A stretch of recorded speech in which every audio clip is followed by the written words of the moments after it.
Okay.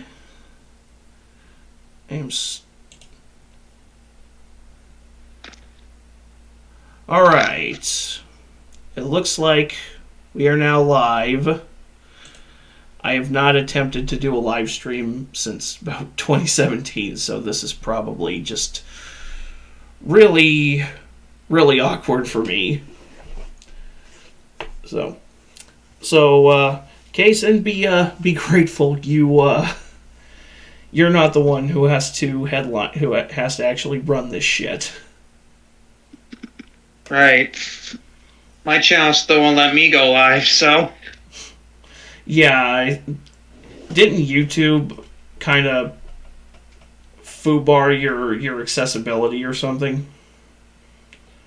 Yeah, because they're fucking dickheads. To put it mildly. But, welcome to two yokels, I guess, jaw-jacking about something. About the...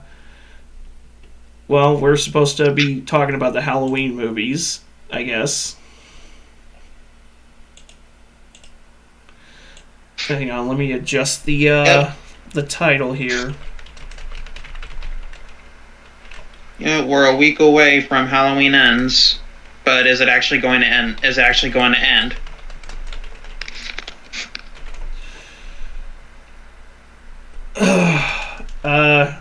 Pretty sure it's not going to end. It's going to end David Gordon Green's trilogy. I know that much.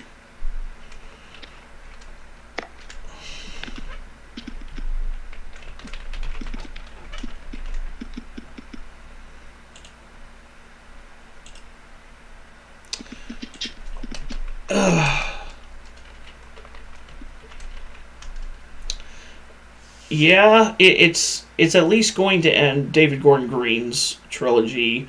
It's going to be the last Halloween movie done under Blumhouse. And I honestly have no idea if... I mean, obviously, they're definitely going to keep the franchise going if this makes a considerable amount of money, which... This is Halloween. Even the worst entries in the franchise still make some degree of money. Whether it's the theatrical stuff or whether it's through like video sales or on demand. Personally, I don't care what happens as long as Rob Zombie doesn't get his hands on a property again. I think he was ready to be done with Halloween with the first one, and then the Weinsteins kind of made him come back for a second one, and then he made the mistake of saying he could do whatever he wanted. And then he was just ready to be done with Halloween by that point anyway. Right. And they were planning to go ahead with another Halloween movie. They were going to make it in 3D. For whatever goddamn reason. I don't understand the line of reasoning here. Hold on a sec. Ever since the OBS update, I'm kind of all over the place trying to figure out what works and what doesn't work. Okay, there we go. I don't know what's more autistic, myself or my computer. Or me. Womp womp. Yeah, so first things first, for sure. Obviously, Halloween came out in 1978, directed by John Carpenter, and produced by Deborah Hill. Yeah. Carpenter and Hill sharing a writing credit on it as well. And,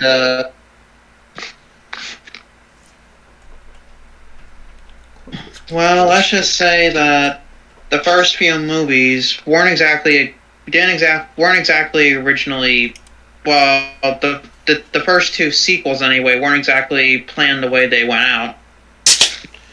Yeah, which Carpenter and Carpenter has a thing against sequels, and I don't really blame him because this is kind of the way franchises are, especially horror franchises, where as you the more you get, the more movies you put in, and the further down the line you get, you the quality pretty much starts to drop. The only horror franchise that I can think of where the sequels have, generally speaking, haven't been like objectively where there hasn't been a terrible sequel necessarily, apart from Romero's Living Dead trilogy. Everything after the Day of the Dead does not exist. Uh, would have is probably the Scream series, because even though Scream 3 is it's definitely not on par with Scream 1 and 2, but it's not. I wouldn't go so far as to call it a terrible movie or a terrible sequel. It's just kind of there. It's like, okay, well, it's a thing that exists. It's not. It's a fairly innocuous movie. Don't get me started on Oculus. Uh, and excuse me. And Halloween, the franchise has definitely had its ups and downs. From, I mean, the first movie. First movie's a fucking masterpiece of horror, and this is coming from someone who generally speaking is not a horror fan. And I think what works in Halloween, in the first Halloween's favor, is its simplicity. You know, it's such a simple premise. It has such a simple presentation, but there's so much happening within just that lean 90-minute runtime that the whole movie, it all just gels together so perfectly. It's easily my favorite slasher movie of all time. And I'm not a fan of slasher movies in general. You know, I like Halloween. I like the original Texas Chainsaw Massacre. I like some of the Nightmare on Elm Street movies, and I like the Scream series, but and Psycho's great, but Psycho's more of a suspense thriller than a slasher movie. Like it had the early the early seeds for the slasher movie type were kind of planted in Psycho, but it's really more of a suspense thriller than anything else. A great movie, but though, if we're talking the Hitchcock version, not the frickin' 1998 Gus Van Shot for Shot Suckfest. Yeah, the Van Sant version is the, let's just say in the dictionary definition under pointless, it says see Psycho 98. But it also, but people say Halloween. They try saying Halloween's the first true slasher film, but really that's actually 1974's Black Christmas. Black Christmas and Texas Chainsaw. And not even too long before it, the original Texas Chainsaw Massacre. Yeah, Texas Chainsaw and Black Christmas were the they were definitely among, which I think Carpenter was inspired by Psycho and Black Christmas when he made Halloween. He kind of took some of the stuff that Hitchcock used in Psycho and took some of the stuff that Bob Clark put in Black Christmas and just really kind of, and that was what Halloween was. It was like him doing what a lot of great filmmakers do, taking stuff that we've seen before and just kind of doing them in their own way, which is one of the things that makes Halloween so good. That, and let's be honest, the dynamic duo, despite them not really sharing any screen time, of Jamie Lee Curtis and Donald Pleasance. Oh yeah. Jamie Lee Curtis in her first acting gig, from what I remember.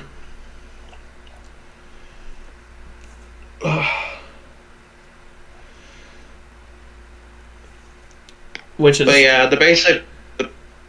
What, bro? which is funny because her mother Janet Leigh was in Psycho. Oh yeah, she died shortly after H2O came out, but we'll get to that one later. Yeah. Which But the base. and she was even in Janet Leigh was in H2O. Yeah, she played somewhat of a maternal figure to Lord Jamie Lee Curtis's.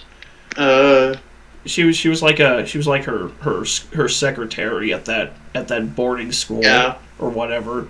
Oh yeah.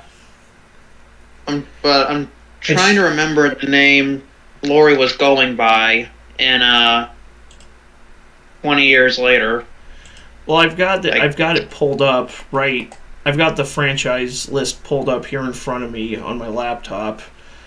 Yeah, something Tate. Carrie Tate. Carrie Tate. Of course, it's Carrie.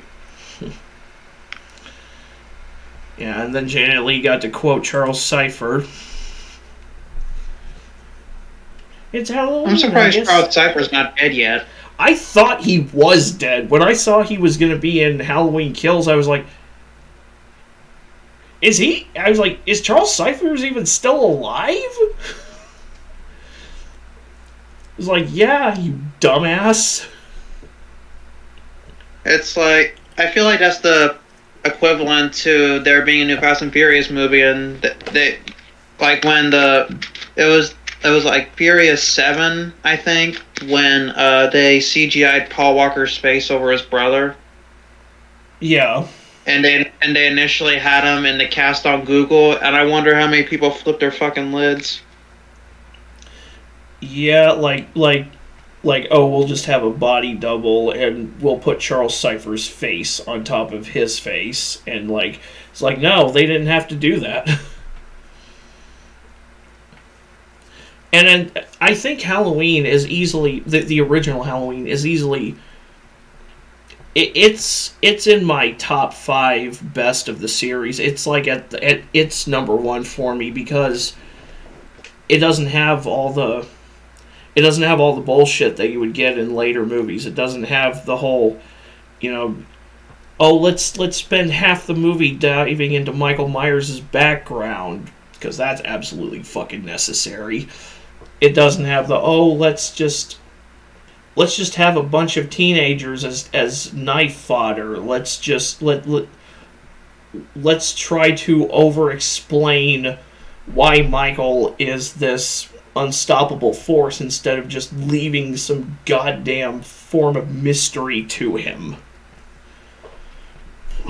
Yeah. Dude, if you want to talk about fucking pointless backstory, there was, like, before we got on this live stream, I told you I was going to bring up that there was almost a Hellraiser Halloween crossover in the early 2000s. Yeah, that was supposed to be a follow-up for Freddy vs. Jason. Yeah, most likely, because they were all under Dimension Pictures at that point. I think. But I don't know if Freddy vs. Jason was. They were gonna change Michael's origin to where instead of just randomly snapping and killing his sister, apparently a homeless man gives him the puzzle box from Hellraiser, and once he solves it, he's possessed by the spirit of Sam Hain, and that's what leads him to killing his sister, and you know the rest. And apparently it was then gonna cut to present day. There was like a survivors group. Danielle Harris was gonna reprise her role as Jamie.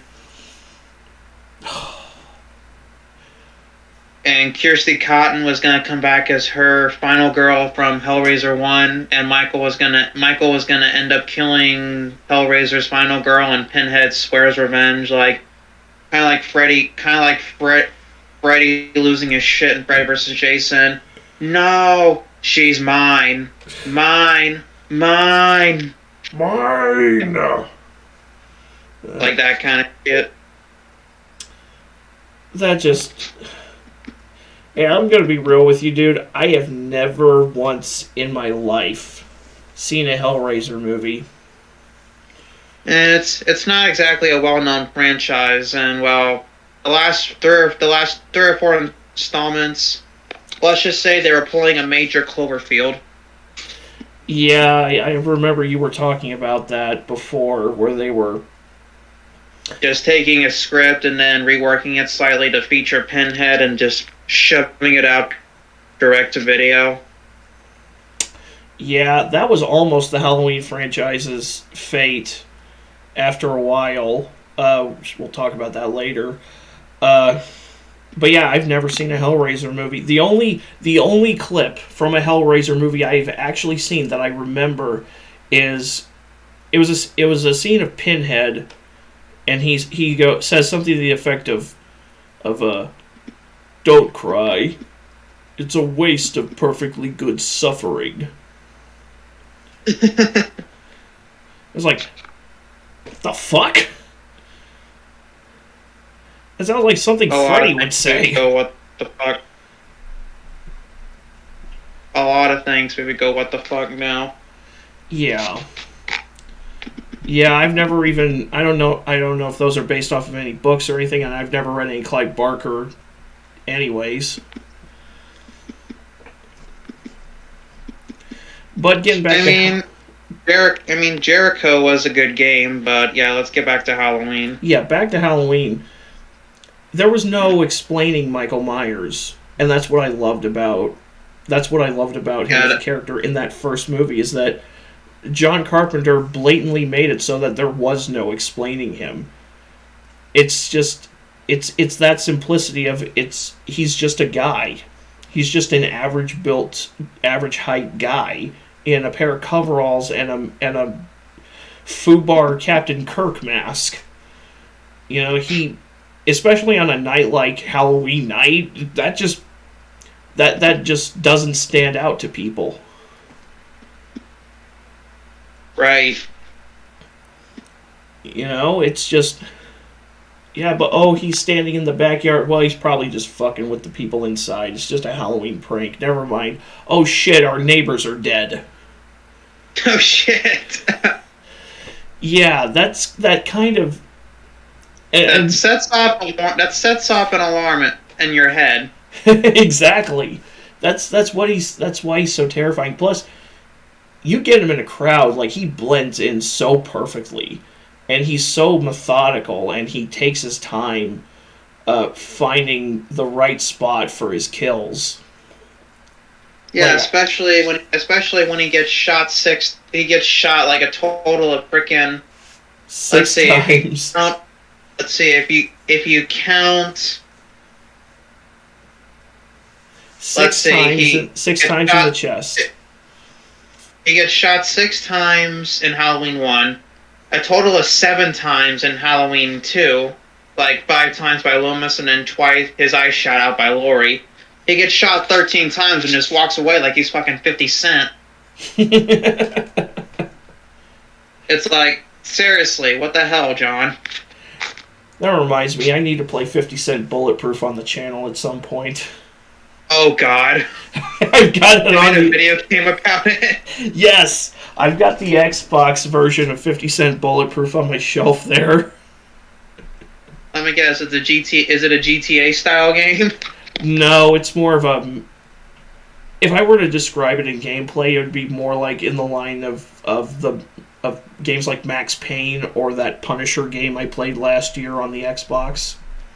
Okay. It's more like those games. But anyways. Yeah, there's no explaining...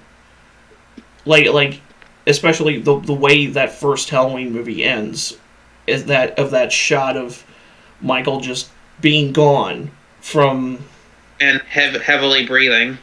yeah, just breathing like Darth Vader over these static shots of the two houses, and it's like, Jesus Christ, this dude is just, there's Now, no, let's not forget that originally that was supposed to be it for Michael originally. yeah, because Carpenter's not a fan of sequels, and I don't blame him for that. Sometimes sequels are great, but sometimes it's just like, do we really need it? Do we really? Yeah, he was originally going to do It was originally going to be an anthology series. Yeah, which I would have But fully supported Halloween as an anthology series, but that's not what we got initially. What we got was basically more of the same with Halloween 2. it literally picks up right where it leaves off, and Jamie Lee Curtis had to wear a freaking wig. Yeah. Yeah, plus she spent more than half of the movie laying on her back. Yeah, and it's like, Jamie Lee Curtis, if you happen to watch this, love your performances, but goddamn that wig in Halloween 2. They did you dirty, girl. Howard Stern's wig is more convincing than that thing. Yeah. Yeah, Jamie deserved better than that. That, like, I have an easier time buying Burt Reynolds' toupees in the 80s and 90s. Right. And those things always looked like they were drawn on his skull with permanent marker. It was like, it's like, Burt, you need to shave your head, you need to get some plugs or put some Rogaine on that shit. I don't know what, but nobody's buying that dead ferret on your skull. That's the same with that, and that's the same with Jamie Lee Curtis. Although, I mean, bad hair aside, I mean, she's still. I don't think she's ever given a bad performance in any of the Halloween movies she's in. And honestly, I feel like it's not really a true Halloween movie if it doesn't center around Jamie Lee Curtis. Yeah, they freaking killed her off before the events of 4. And at the end of Resurrection, meaning they literally, it's like, why have her on the freaking poster if you're going to kill her off in the first fucking 15 minutes? Because that sells tickets. Yeah, and that's why the movie bombed, because people saw it first, then spread shit about it, and then it nearly killed the franchise. Yeah, well, it's like they could have just left. They could have just left it after H2O. Well, yeah, but they didn't, because in Hollywood, money talks and bullshit walks. That's one way to put it. Yeah, originally Halloween 2 was supposed... Or actually, Halloween 2 was supposed to be it for Michael Myers. Yeah, and the way it ended with him being lit up like he just... Like a Christmas tree. Yeah. Or Marilyn Manson at a Baptist revival. Yeah. Yeah. And, I just gotta say real quick, I still lose my shit every single time at that scene where the officer's checking the dumpster and the cat jumps out at him. Like, I laugh at it. Like if I ever do a full-length review using footage from the movie, I'm literally just going to say, God damn, pussy! You should just use the clip of Doug Walker as Nostalgia Critic just screaming, "Cat!"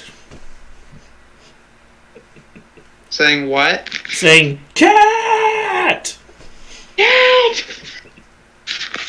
It's like, sorry, Doug.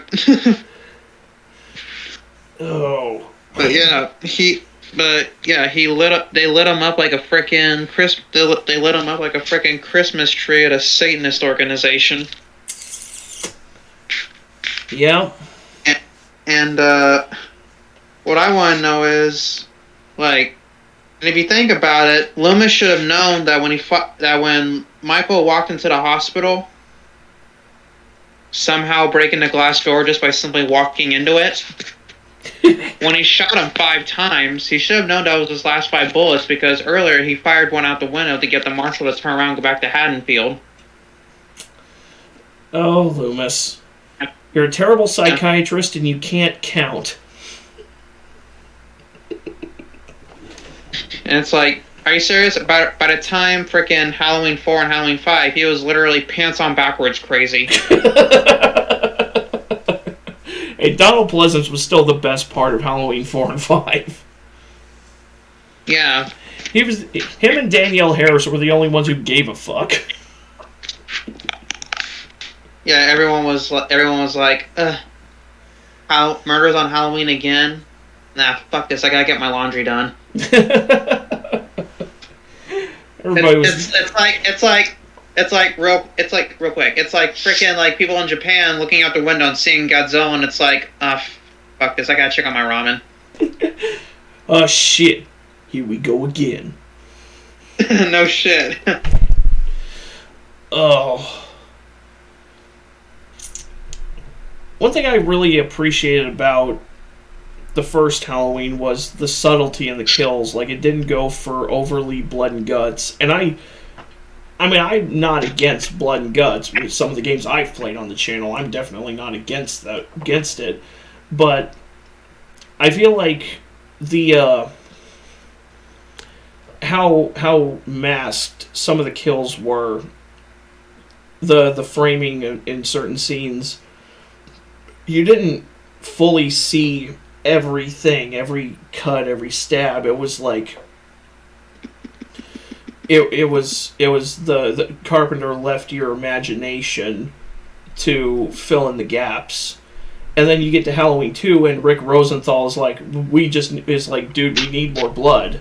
We've got a bigger budget, we need more blood. And it's like, do you really? I mean, Halloween's not exactly known for being super bloody and gory. Not really. Although, by the time Halloween 2 did come out, which was like 81, from 78 to 81, yeah, you had a metric ass load of Halloween imitations, so I can't really fault Rosenthal for being like, yeah, we gotta have more blood. I can fault John Carpenter for putting in that stupid fucking plot twist about Laurie and Michael being blood relatives. Yeah, tell me about it. It's like, that's one thing I'm actually glad they retconned in Halloween 2018. Yeah, that, now it seems more personal. Yeah, it does. It does without the arbitrary blood relation, which had no reason to be there to begin with. It was just... Well, it was a sequel. They had to come up with some twist. Well, it was a flimsy excuse, and I think by Carpenter's admission, he was drinking a lot when he wrote it. I'm trying to find the exact thing he... Let's see, I've got the Wikipedia pulled up. Carpenter described that his writing of the screenplay mainly dealt with a lot of beer, sitting in front of a typewriter saying, "What the fuck am I doing? I don't know." Sounds like Paul and his Resident Evil movies. Yeah. Although at least Carpenter and Hill were able to write a more semi-coherent script. No shit. Paul with the shit Anderson was just throwing whatever he could at the wall and hoping something stuck. Yeah, mostly just boner fantasies for his wife. The only thing sticking was your splooge every time you blew a load over your wife's bullet time kills. That's the only thing that was sticking to your goddamn walls, Paulie. Yeah, those movies were literally just porn starring his wife for him. Action porn starring his wife for him, and it's like, get a fucking life, Paul. Like, quit staring at your wife. Quit staring at your wife. Make a good fucking movie. Maybe doing those movies is the only way she'll put out for him. Well, that's one big oof. Like, god damn. Like, we gotta find that clip where it goes, god damn. No, just do the one from Friday where it's Ice Cube and Chris Tucker. Damn! Damn! You got knocked the fuck out. Yes, I need to find an excuse to use that clip. Yeah, when the next MonsterVerse film's about to be out, we should do a video and then feature the clip of Godzilla slapping Kong and then quickly inserting a clip. You got knocked the fuck out. Like, that was literally a meme when the Japanese trailer for Godzilla vs. Kong came out, and the entire fandom lost their minds over Godzilla slapping the shit out of Kong. It's like, pimp. Like, who knew monsters knew how to fucking pimp slap? Yes. Like, he slapped the shit out of Kong. Semi-related note: apparently there's something John Carpenter / Godzilla related coming very soon. Yeah, I remember you were telling me about that while. Personally, I hope it's his long-lost Godzilla vs. Gorgo fan film. Dude, a John Carpenter Godzilla movie would be fucking boss. Well, back in long time ago, when he was in his late teens, early 20s, he made this. It was a short film called Godzilla vs. Gorgo. Gorgo is the name of a 1961 British ripoff of Godzilla. But basically, the monster looks like a cross between Godzilla '98, a T-Rex, and a gremlin. That's a mixture with from hell. The fucking ears, bro.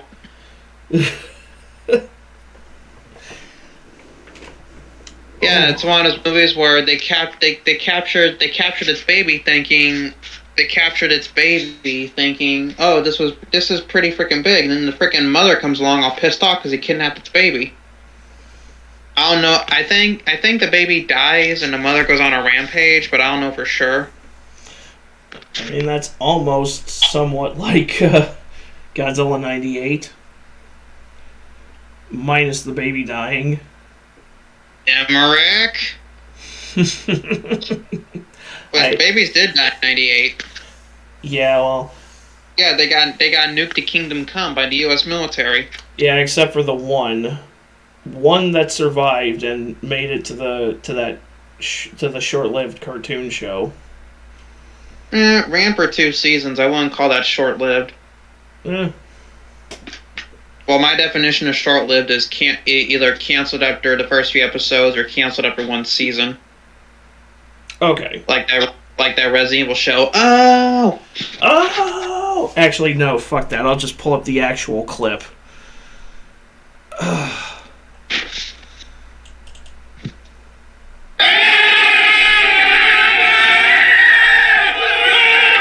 Damn. Psych, that's the wrong number. I'd buy that for $1.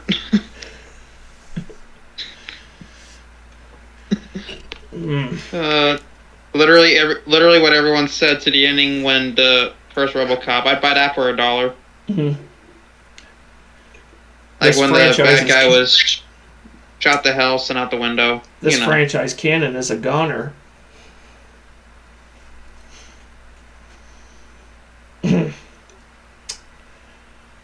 I'd buy that for $1. This franchise canon is a goner. Oof. Now, alright, where were we? I will say this outright. I have a copy of Halloween 3 on my shelf. I bought the Shout Factory Blu-ray. I still have not watched it yet. I'm probably going to go on a Halloween binge sometime around the ass end of the month. But for now, I have not seen Halloween 3 yet. I've heard a lot of people that I've heard some people like it because of the attempt to bring to make Halloween an anthology film. That a lot of people like how it explores a whole different aspects of horror with witchcraft, with some sci-fi stuff.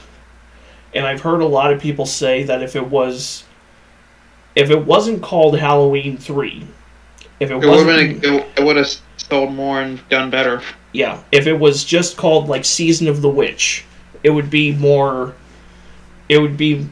more well received, but because of it being called Halloween 3 and because of Carpenter and Hill trying to turn Halloween into an anthology series at least one movie too late, it will forever be remembered as that one Halloween movie that doesn't have Michael Myers in it. Yeah, that's the main reason people bitched when it came out. Which I think is a real shame, because I mean, if you think about it, technically he is in it because of the bar scene where they show the original Halloween. Yeah. Yeah, at least one clip where there's at least one scene where somebody's watching the original movie. I remember being a trailer for it. Well, I feel like the time to make, and I am sure anybody can agree with me on this, I think the time to make Halloween an anthology series was with Halloween 2. I think they did it one movie too late. Because... Yeah, that's why people were complaining, because they were expecting to see Michael Myers for the third time. Yeah, even though his chestnuts were roasting on an open fire at the end of the second movie. Yeah, and apparently, quote unquote, it was going to be. What was I gonna say? Quote unquote. Apparently, each unique installment was going to get its own series, kind of like the fucking Conjuring. So basically, Season of the Witch was way ahead of its time, is what you're saying. Oh yeah, for sure.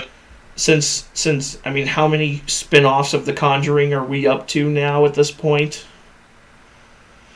With another one on the way. Oh my god. And I haven't seen any of those movies because I'm not a fan of James Wan's style of horror.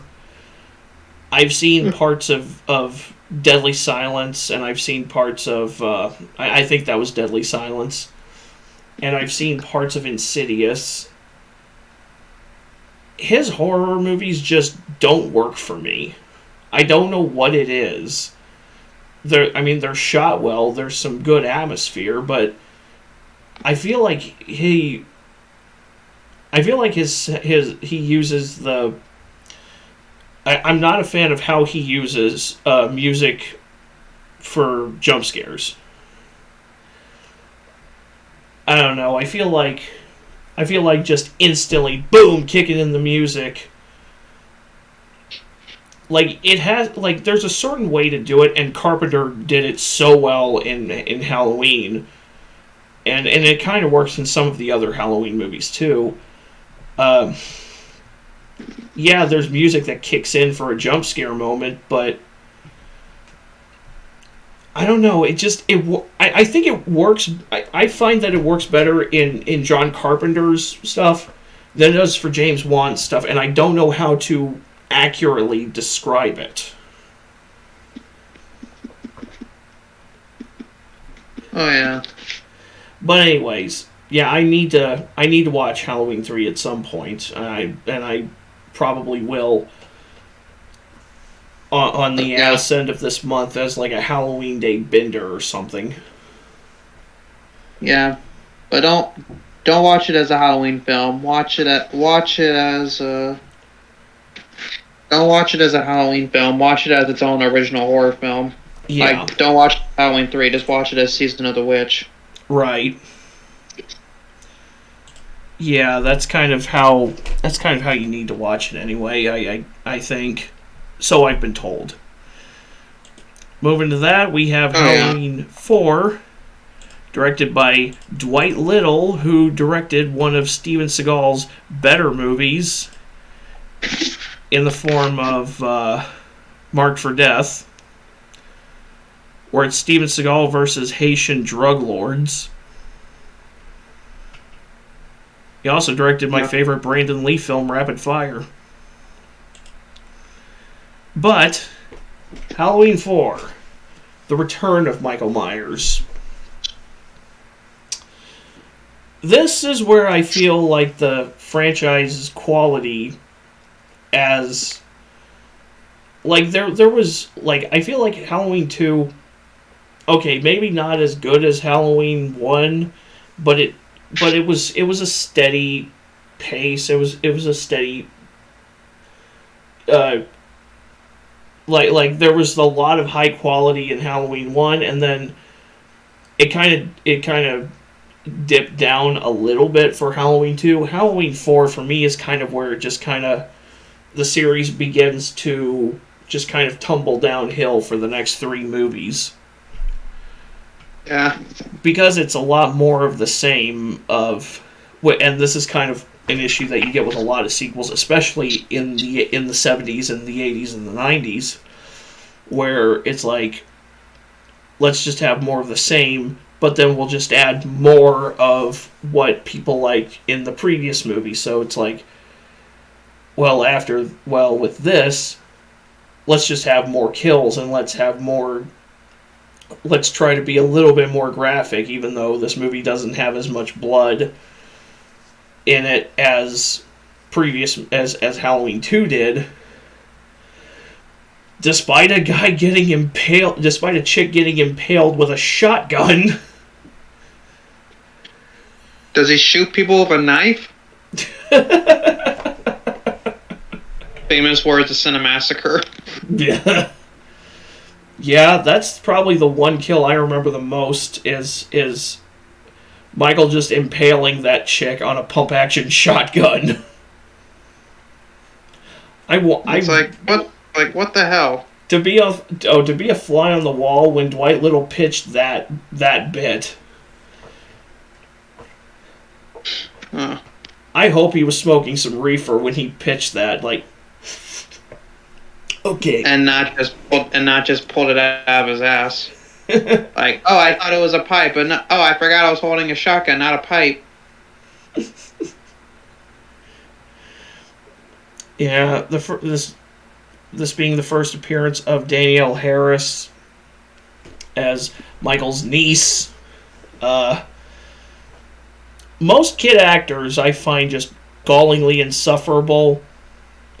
I don't mind Danielle Harris in this movie. I think she, for what she's supposed to be, I think she turned in a decent performance. Donald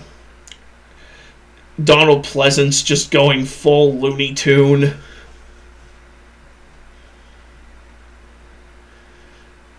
Like, my God, dude. It's like, now it's like, he's the psychiatrist, but he is in desperate need of a psychiatrist. You're talking about... I definitely need a psychiatrist after seeing the producer's version of 6. You're talking about him as if he were a human being. That part of him died long ago. Ah, fuck.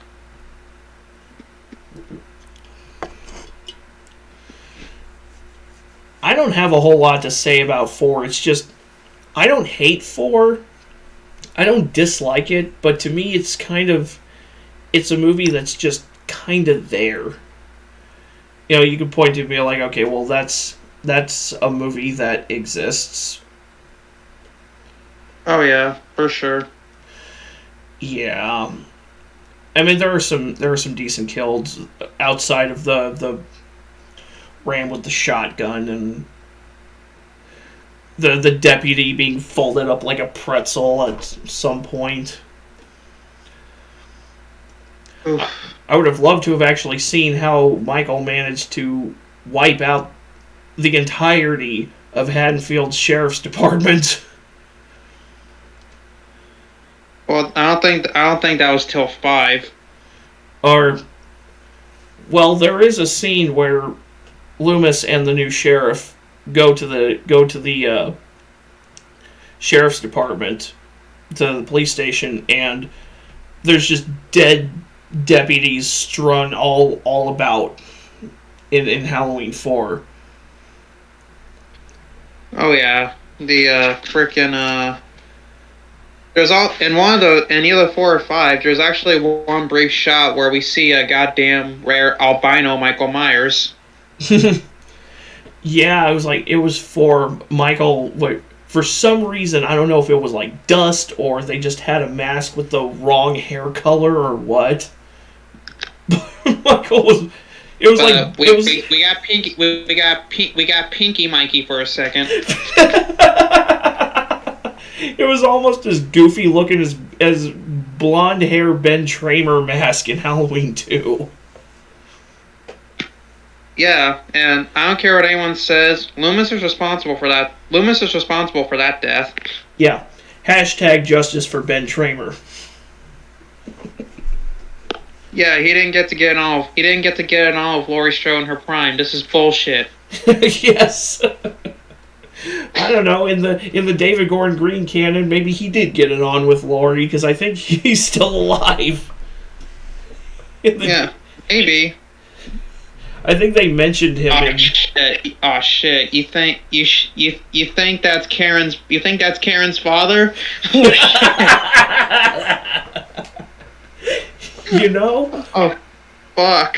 That's a hell of a fan theory. We don't know anything about Karen's father, so maybe. That's just. I'm gonna give myself nightmares with this shit. That's the kind of shit that keeps you awake at night. Like, what if her father is Ben Tramer? You know, like Jim Carrey in the number 23 just writing shit all over the walls. And it's like some weird freak ass equation that somehow is supposed to lead to at some point in time Laurie fucked Ben Tramer and then had a baby 9 months later. And then dipped out. I mean obviously he wasn't Jamie's dad.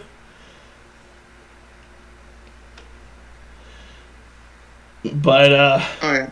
But in any event, like, you know, Halloween 4, it's a thing that exists, and there's not much else to say about it.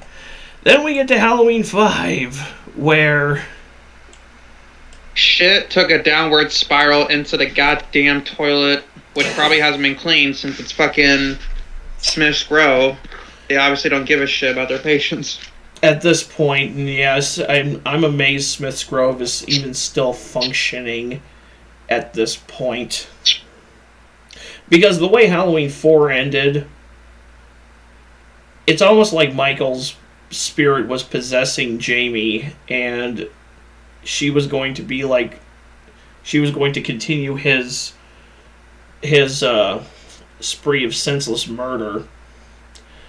But then they just couldn't commit to that plot point. So instead, we're giving Jamie some kind of like freak-ass telepathic connection to Michael every time he kills somebody, at least when it's relevant to the damn plot. Because I'm pretty sure she wasn't feeling a connection with Michael when he killed that one greaser for his convertible. Or those two cops. Those two bumbling cartoon character friggin' Moe and Curly without the Larry. Those fucking Laurel and Hardy ass looking acting motherfuckers. Yeah, that's what you need in your Halloween movie. Two borderline cartoon characters.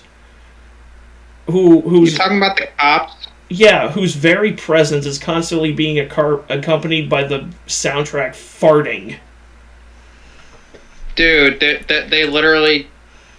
I'm pretty sure that's where Vulcan Skull from Power Rangers got their fucking inspiration from.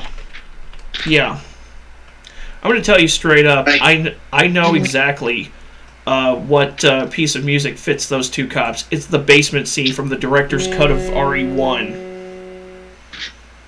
Oh, you mean the trumpet farting? Yeah. Yes. Just trumpet, like... I swear to God, whoever thought it was a good idea to put Tobey Maguire post Spider-Man 3 doing his dance to that music needs to be taken outside and shot in the leg. That meme was perfect. But that music, one of these days I'm going to have to take a clip of those cops and just put the basement theme over them. Oh yeah. Because that's all I hear when they walk around.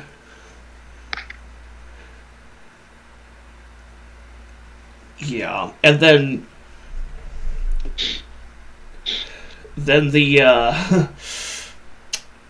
the Man in Black, because Halloween 4 was the start of a trilogy, the Thorn trilogy, where they which made no damn sense. Where they turned Michael into the subject of some kind of freak-ass satanic cult, and it made and like you said just now, it made no goddamn sense whatsoever. And like I said before, it's that thing of taking a character that is unexplainable and just over-explaining the hell out of him. Like, we don't need all this extra supernatural cult shit. Just leave some goddamn mystery to him. I feel like that's when you start. When things start to go completely downhill. Yeah, I feel like that's when it's time to throw in the towel, or it's time to just let the brand sit for a little while, and then eventually a better idea will start to gestate, because this just the link between Jamie and Michael and the man in black and the cult of Thorn, the cult of Thorn. It makes no goddamn sense. It's that thing from that Phelan always says in his videos. It makes sense if you don't think about it. That's a lot of things these days. Which there's a lot of shit. Like I'm pretty sure you could fill an entire book around different ideas for Halloween movies that were completely scrapped. Like Michael's, off the top of my head, I'm sorry, I'm just completely ass at coming up with at thinking of what those things were. Actually, fuck this. We're on a live stream. I'll just Google it. We'll do it live. Fuck it.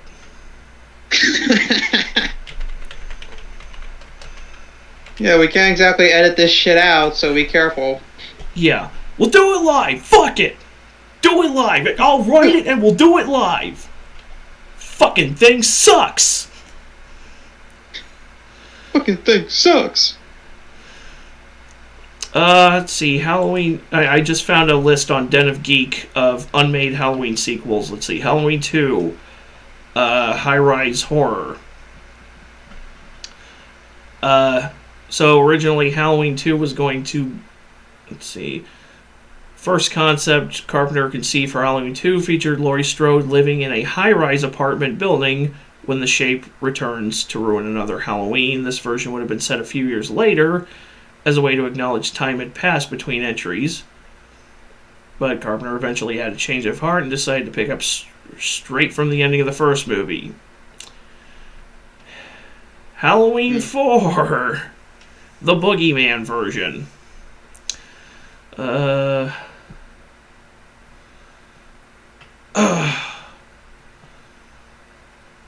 Says Myers and Loomis would have remained dead,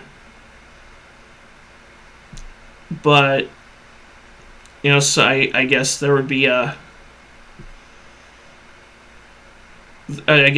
string of killings in the area and some kind of mystery as to whether or not Michael is alive or if it's a copycat or if Michael's spirit has possessed somebody. Oof. Yeah, apparently they were going to keep him dead, but still have his presence over Haddonfield. Says the movie finally reveals that Michael has become some kind of phantom who is able to regrow lost fingers and withstand gunshots. He even grows to 12 feet tall in the finale. He goes on a rampage at a drive-in theater, which happens to be showing John Carpenter's The Fog and Christine, and the script even throws shade at Jason Voorhees with an image of the hockey mask killer turning to flame as Michael is framed by the burning screen. What the fuck? I have no words, just what the fuck. Halloween 5, The Misunderstanding of Michael Myers. Isn't that pretty much every movie from 2 on up before 2018? Yeah. Let's see. Oh, this one would have opened with Michael being revived like Frankenstein's monster and being portrayed like Frankenstein's monster. When he's resurrected, the evil that once poisoned him is gone.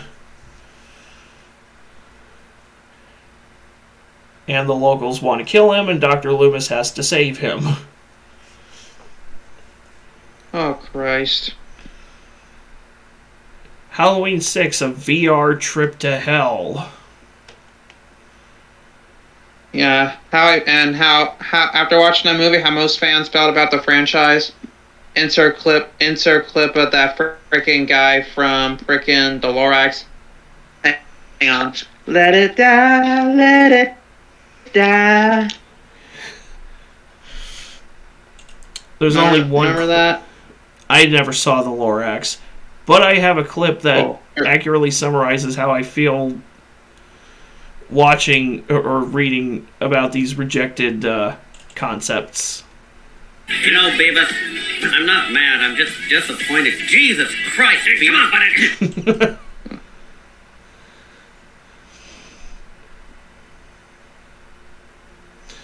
Fuck it, I'll throw another one in.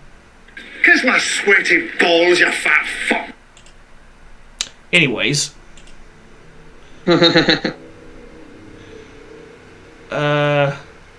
Well, we can talk about Halloween 6. The rejected concept for Halloween 6 later.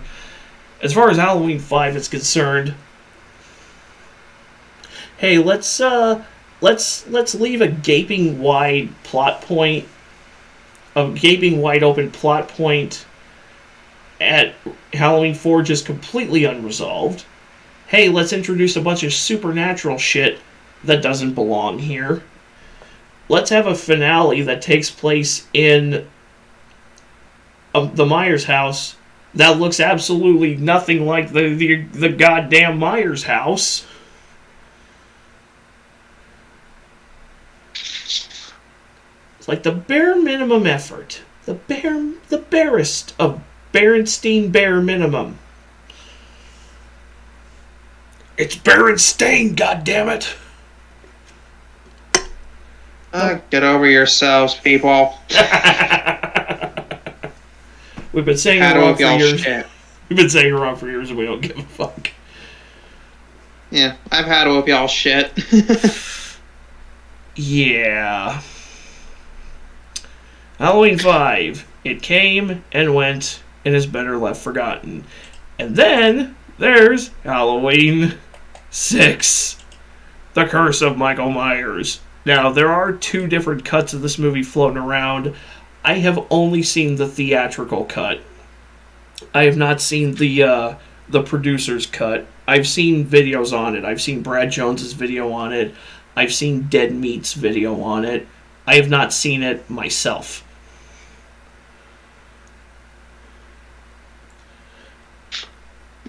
Yeah. I know that the reason the theatrical cut is the way it is because Joe Chappelle's original cut of the movie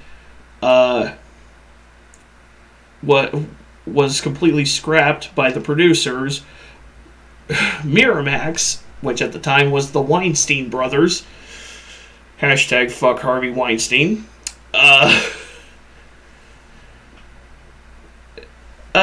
Yeah. Yeah, disgusting motherfucker. Yeah, scrambling to fix the movie because I guess Joe Chappelle's original cut tested poorly with 14-year-old boys. Yeah, that's another what the fuck. An R-rated slasher film that at least in script form was originally supposed to be much more of a slow burn, more psychological and less focused on the killings and all that. It was supposed to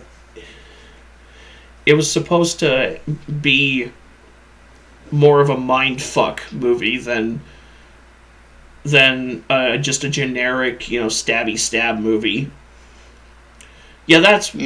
Yeah. Oh, it tested poorly with 14-year-old boys. Well, now we gotta insert this weird ass music video editing.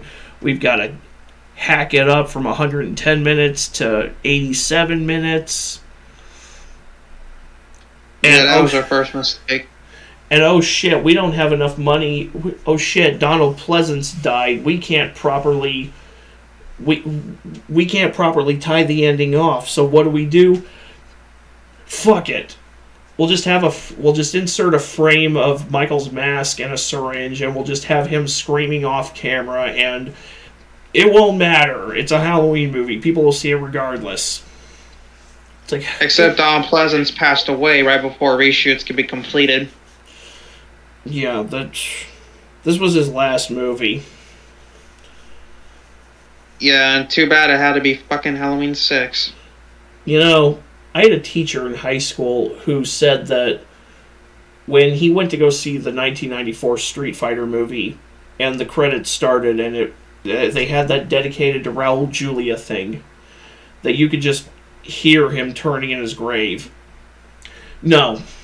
If you watch that dedicated to Donald Pleasance at the end of Halloween 6, you can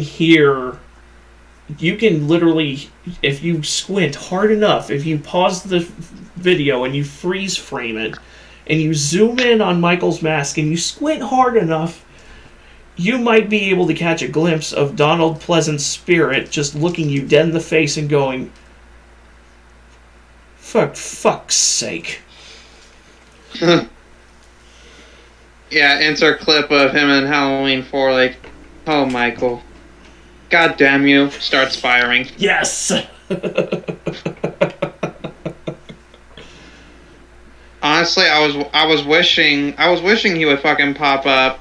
I was wishing he would fucking pop up and just wish he would have fucking popped up and did that to fucking Harvey Weinstein.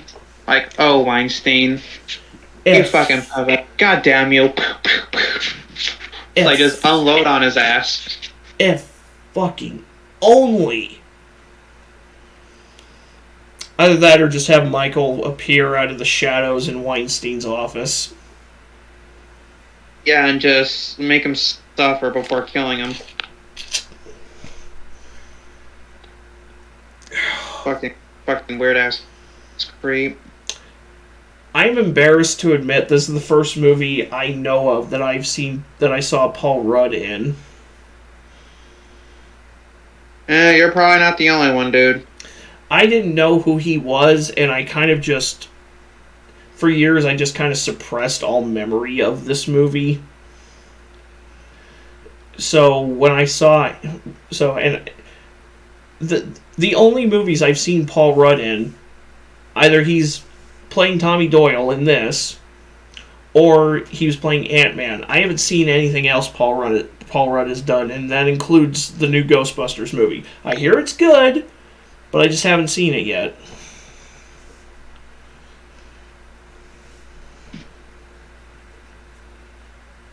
Yeah, I watched it, and it's like, it's not bad, but I'm probably just gonna skip out on new Ghostbusters from now on. Hmm. I'm sorry, but it's never good anymore. I don't know. I've only seen the original, and I saw it in high school for like a film studies course, and I enjoyed it when I watched it, but it's not a movie that really stuck with me. As an 80s movie, it's not a movie that stuck with me the same way that Raiders of the Lost Ark and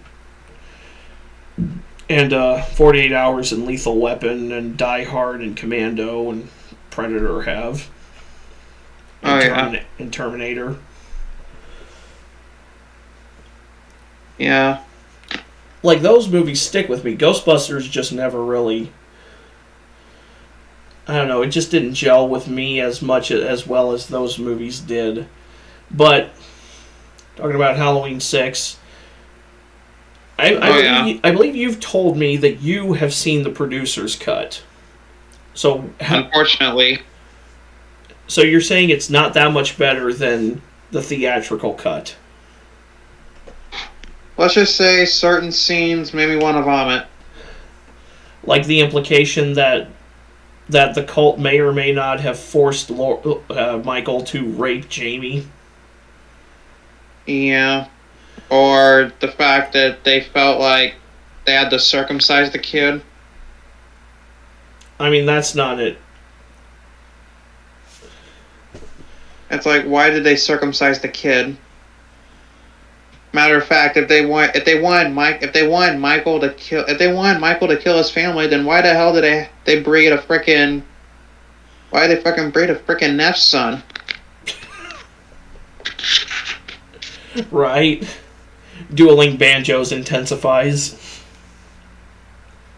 Dun dun dun dun dun dun dun dun dun dun. Sweet home Alabama.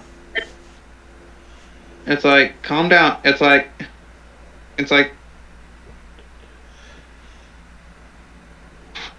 I have no joke for that. Sometimes some things are just better left unsaid. But because of how poorly this movie did, what's that? Listening to only test audiences and scrambling to fix a movie that's already fucking finished results in your product bombing harder than Leslie Jones after gastric bypass? Who fucking knew?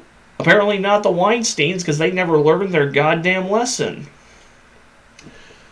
Because they did the same shit with the Crow City of Angels, but that's a rant for another day. Yeah.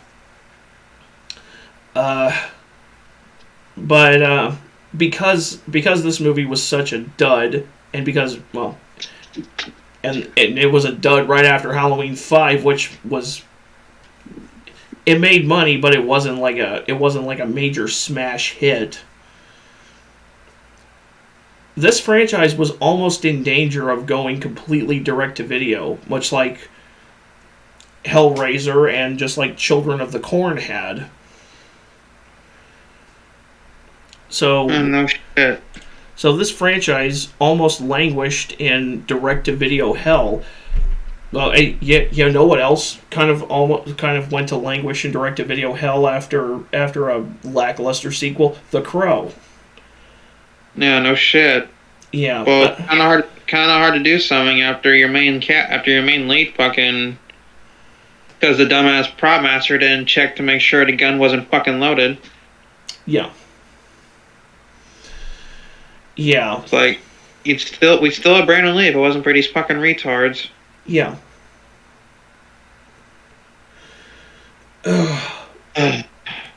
But then we got the first proper, in my eyes, first proper sequel to Halloween.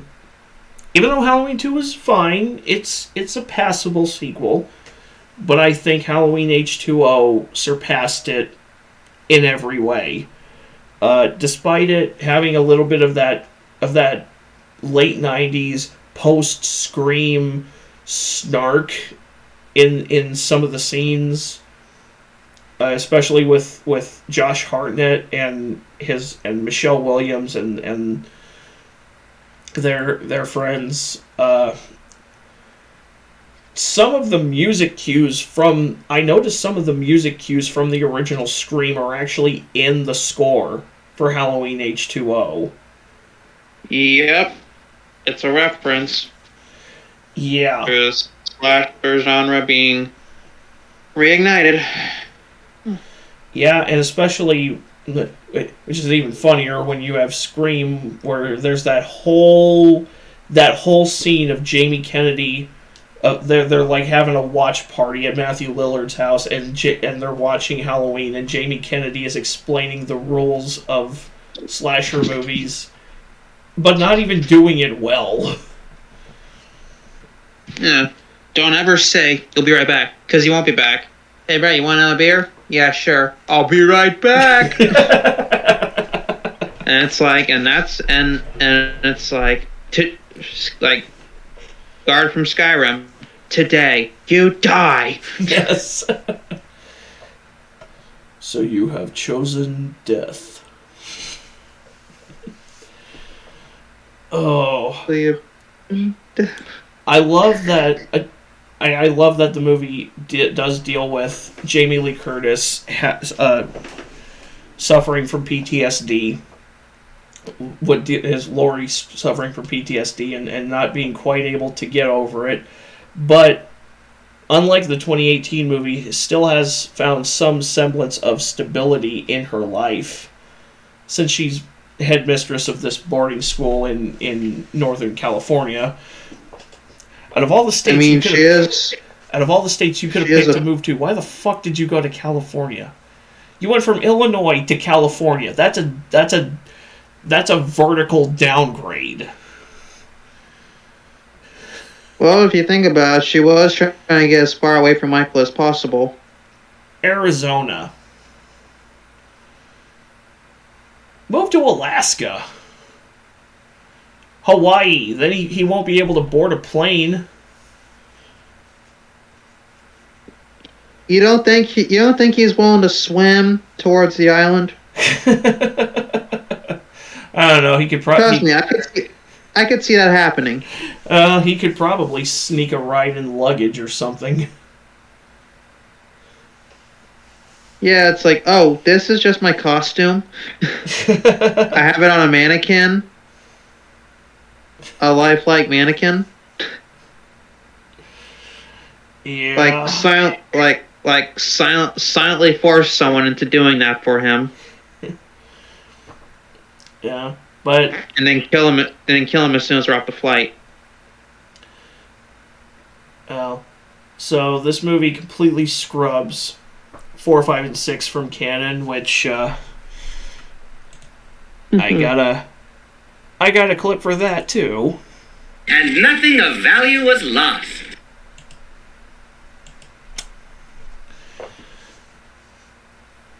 So, and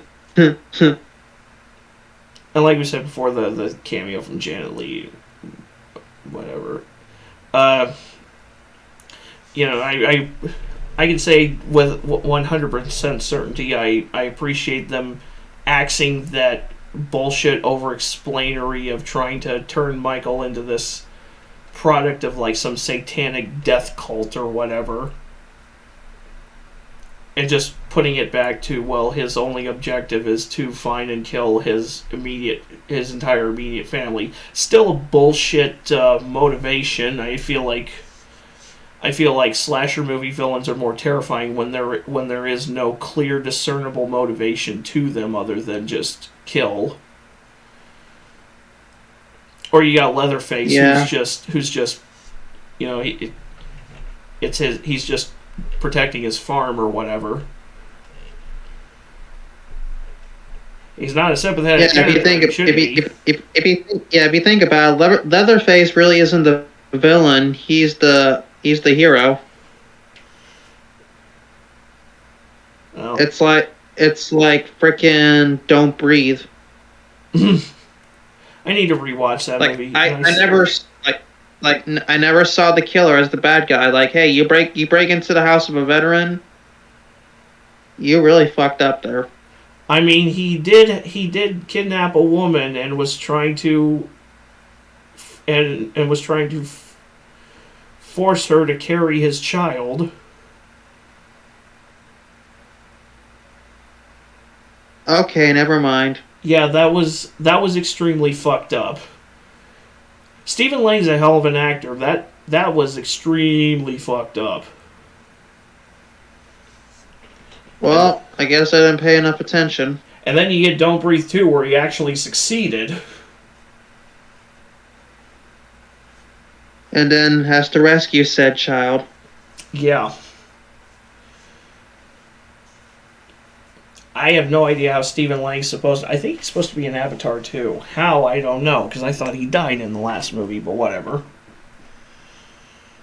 Probably a flashback. Yeah. Admittedly, I haven't seen Avatar since it came out in theaters, but anyways.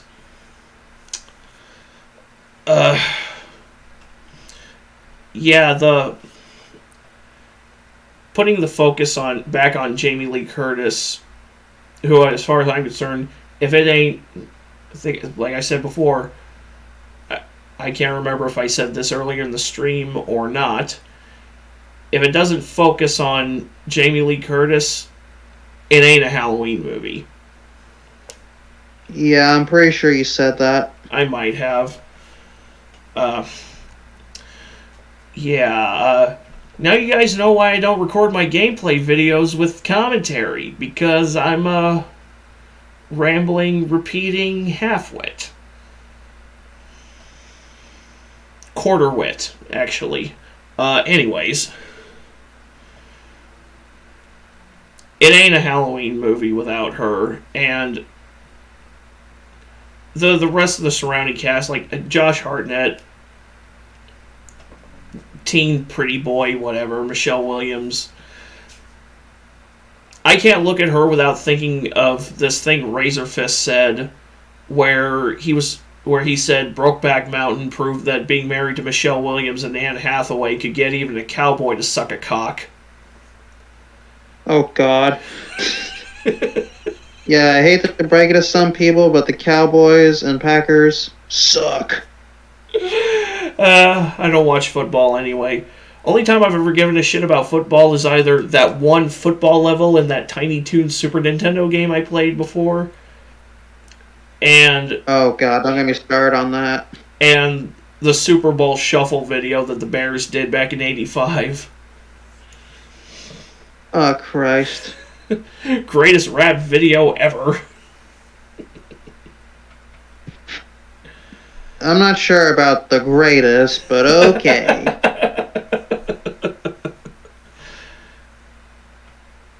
You know, outside of Jamie Lee Curtis, outside of Laurie's battle with PTSD and still struggling to let go of the fear that Michael has cast upon her for decades, the one subplot I wish would have been properly resolved, I want to see what happened with LL Cool J's writing career. Because you remember there was that whole subplot throughout the movie of LL Cool J trying to be a romance author, and he's round, tumultuous melon breasts. Melon breast. Him just Yeah, that's one part that makes me and Lily go, what the fuck? Yeah, him just reading his prose off to his wife over the phone. It's like, And it's like, you better not. It's like, you better not be getting in fucking trouble. it's like, dude, Like when they try to convince him to help sneak in, and then he just puts the phone up to his shoulder, and it's like, no one was hearing you anyway. That's not how phones back then worked. Yeah, those things were. I remember the phones from back then. They weren't that great.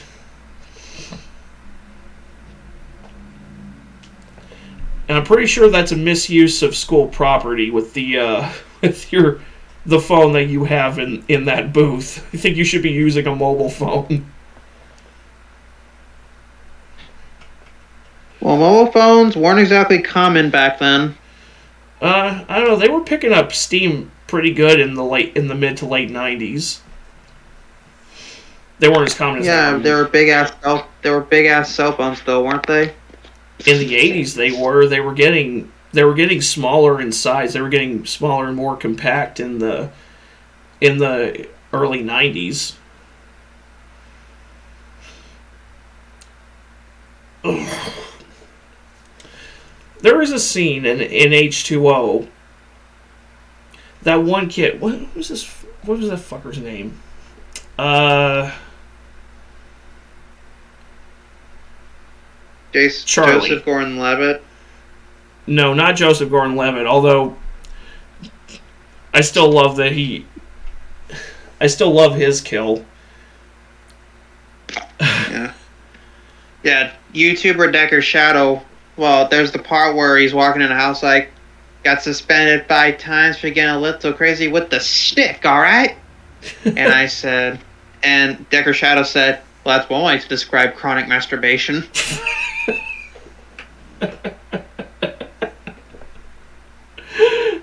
And it's like, and his friend Creepy, who's called Creepy because of all his sexual jokes, he says, okay, right now, I just want it on record that Decker said that, not me.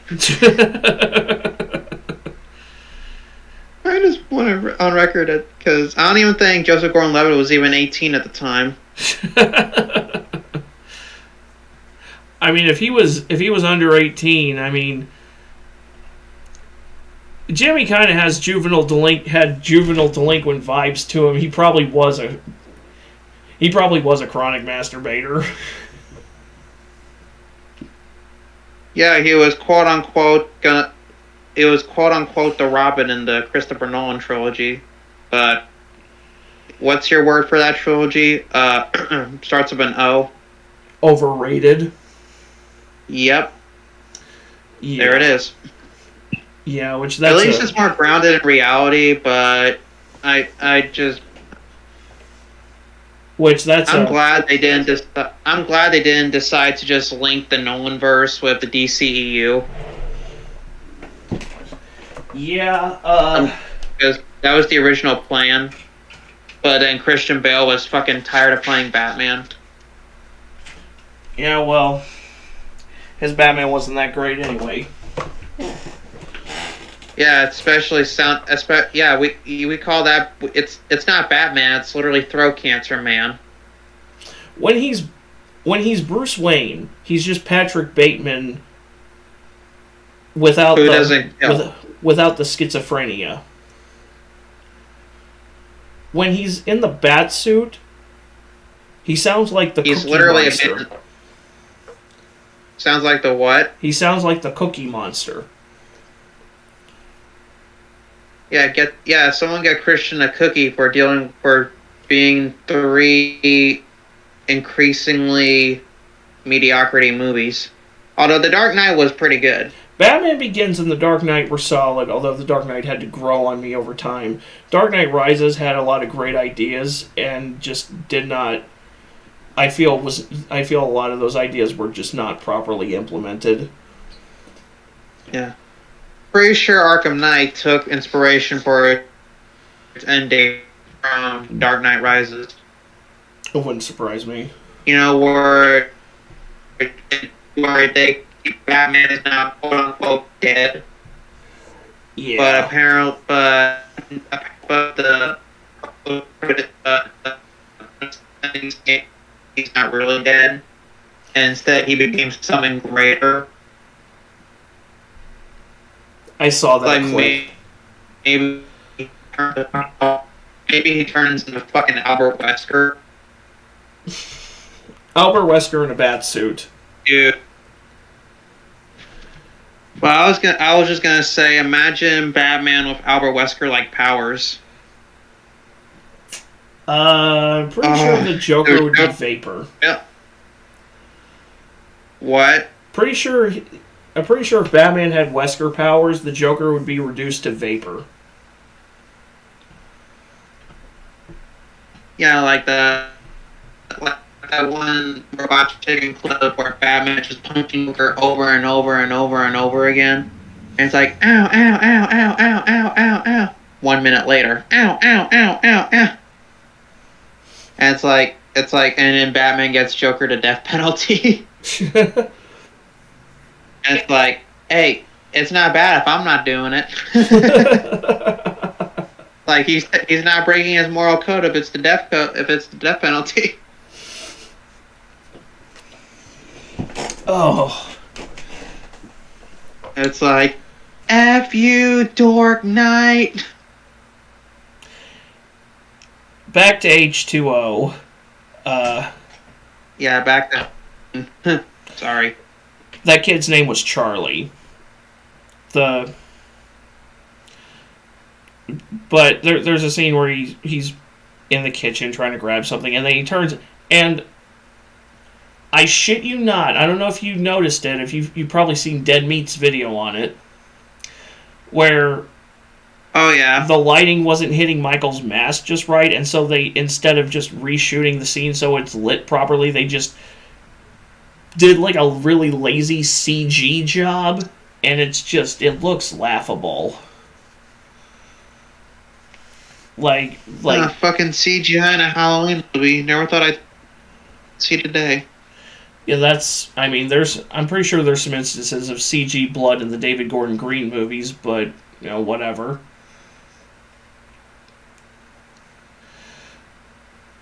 Jesus Christ, that was just. But hey, those movies were produced by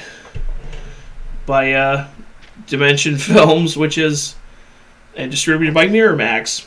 Dimension Films is a subsidiary of the Weinstein Company, so of course there's some fuck you-isms in there. Yeah, no kidding. Now that I think about I'm still with.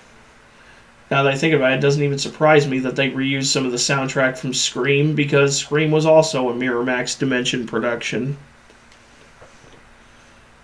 Hey, no copyright. Yeah, it saves you money on having to hire a different composer for certain, or it saves you money on the composing budget. Or lawyers when they catch on to it. Yeah, some of the. Yeah. Yeah, that's something I read. That said, if you're gonna do a sex tape, do it with Disney music in the background.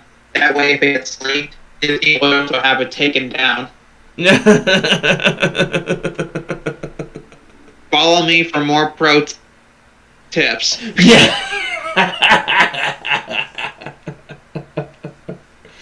Oh. I would say the Kardashians could have used literally that advice. I would say the Kardashians could have used that advice, but there. I think in the meme it actually showed her commenting, "Why didn't I think of this?" I don't know. From what I understand, Kris Jenner actually. Sorry, the Kardashians are just so. Huh? From what I understand, Kris Jenner actually engineered that tape. So. Yeah, Kardashians are just fucking laughable to me. I'm not sorry. Yeah, but speaking of wastes of space, we can now talk about Halloween Resurrection, aka Halloween The Quest for More Money.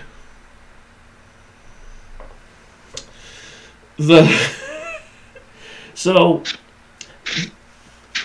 fun fact for anybody who was insert clip from Scream. Insert clip from Scream. Because some days, baby, you just gotta have a sequel. Yeah. Sometimes sequels should have just been left in the scrap heap. Yeah. Independence Day Resurgence. I'm looking at you, Terminator 3. Pretty much every Terminator after T2. 2. Speed 2. Yeah, about the only entertaining thing and only in funny values is when during the final fight scene when the female Terminator grabs Arnold by the crotch and it's like, hey, achievement unlocked, someone grabbed his bratwurst. Oh. Yeah, I think that was a nostalgia critic joke, the bratwurst grabbing him by the bratwurst joke. No wonder that's weapons grade cringe. Wait, so that made you cringe instead of laugh? Yeah, that's just that's the most obvious joke you could go with, and you went with that, Doug? Really? Who knew that a criminal... Well, I think, it was either that or Schnitzel. Then again, this is Doug Walker, the same guy whose idea of a funny joke is just screaming "bat credit card" 1 billion times for 5 minutes. A bat credit card? Which, the bat credit card Okay. is not the dumbest joke in Batman and Robin. Go fuck yourself, Doug. I'm afraid you'll have to die now. What killed the Or dinosaurs? The Ice Age! Yeah, or however the freaking quote went. You know, it's a real shock to me that Halloween Resurrection turned out the way it did, because it's handled by Rick Rosenthal, the same guy who did Halloween 2, the original Halloween 2, which was actually alright. It wasn't great, but it was alright. Which, the one person who was involved in Halloween at this point, Mustafa Akkad, he would die a few years after Resurrection came out. Yeah, Resurrection was so bad it literally killed Mustafa Akkad. I thought he died in a terrorist accident, but not accident, a terrorist attack. There's no accidents with terrorists. No. But I was just gonna say he actually died in a terrorist attack. But yeah, we'll go with that. Yeah, Resurrection cursed him to die. Fuck you, Rosenthal. One of the biggest... Oh, more like fuck the Weinsteins, because they produced it. They wanted another one. The way... Yeah, like you couldn't just alone. They had freaking Hellraiser at the time. Why not focus on that? Yeah. The reason H2O ended the way it did, which in my opinion would have been such a satisfactory way to close out that arc, with Laurie decapitating Michael. Decapitation! Yeah, we definitely gotta use that joke again more in the future. Yeah, I need to clip that scene so I can use it. You clipped it in the Predator discussion video. Yeah, I need to... And that got a lot of my buddies rolling when I showed it to them at the bar, like, decapitation!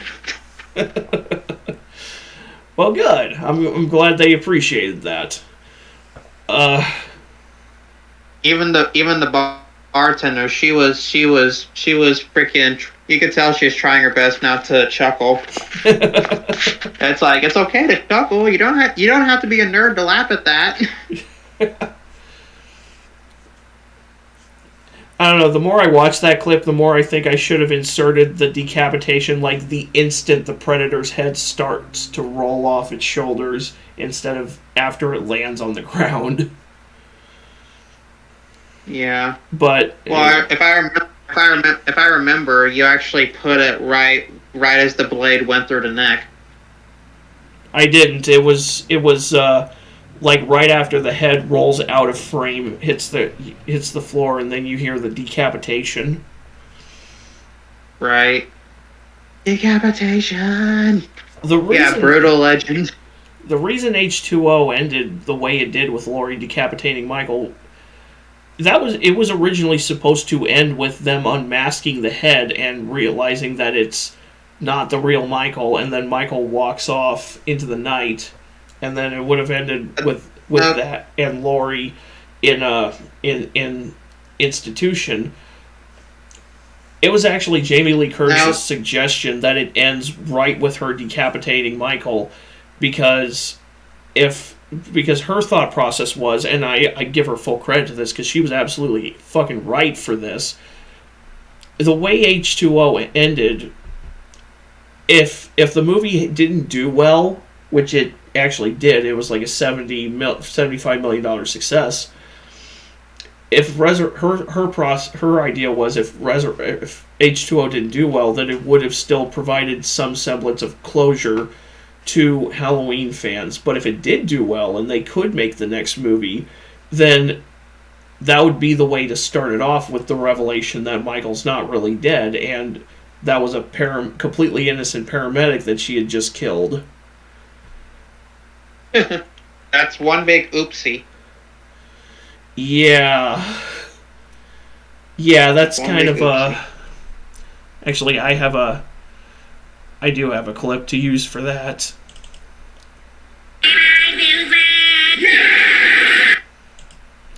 That's a Steve Urkel "Did I do that" moment. So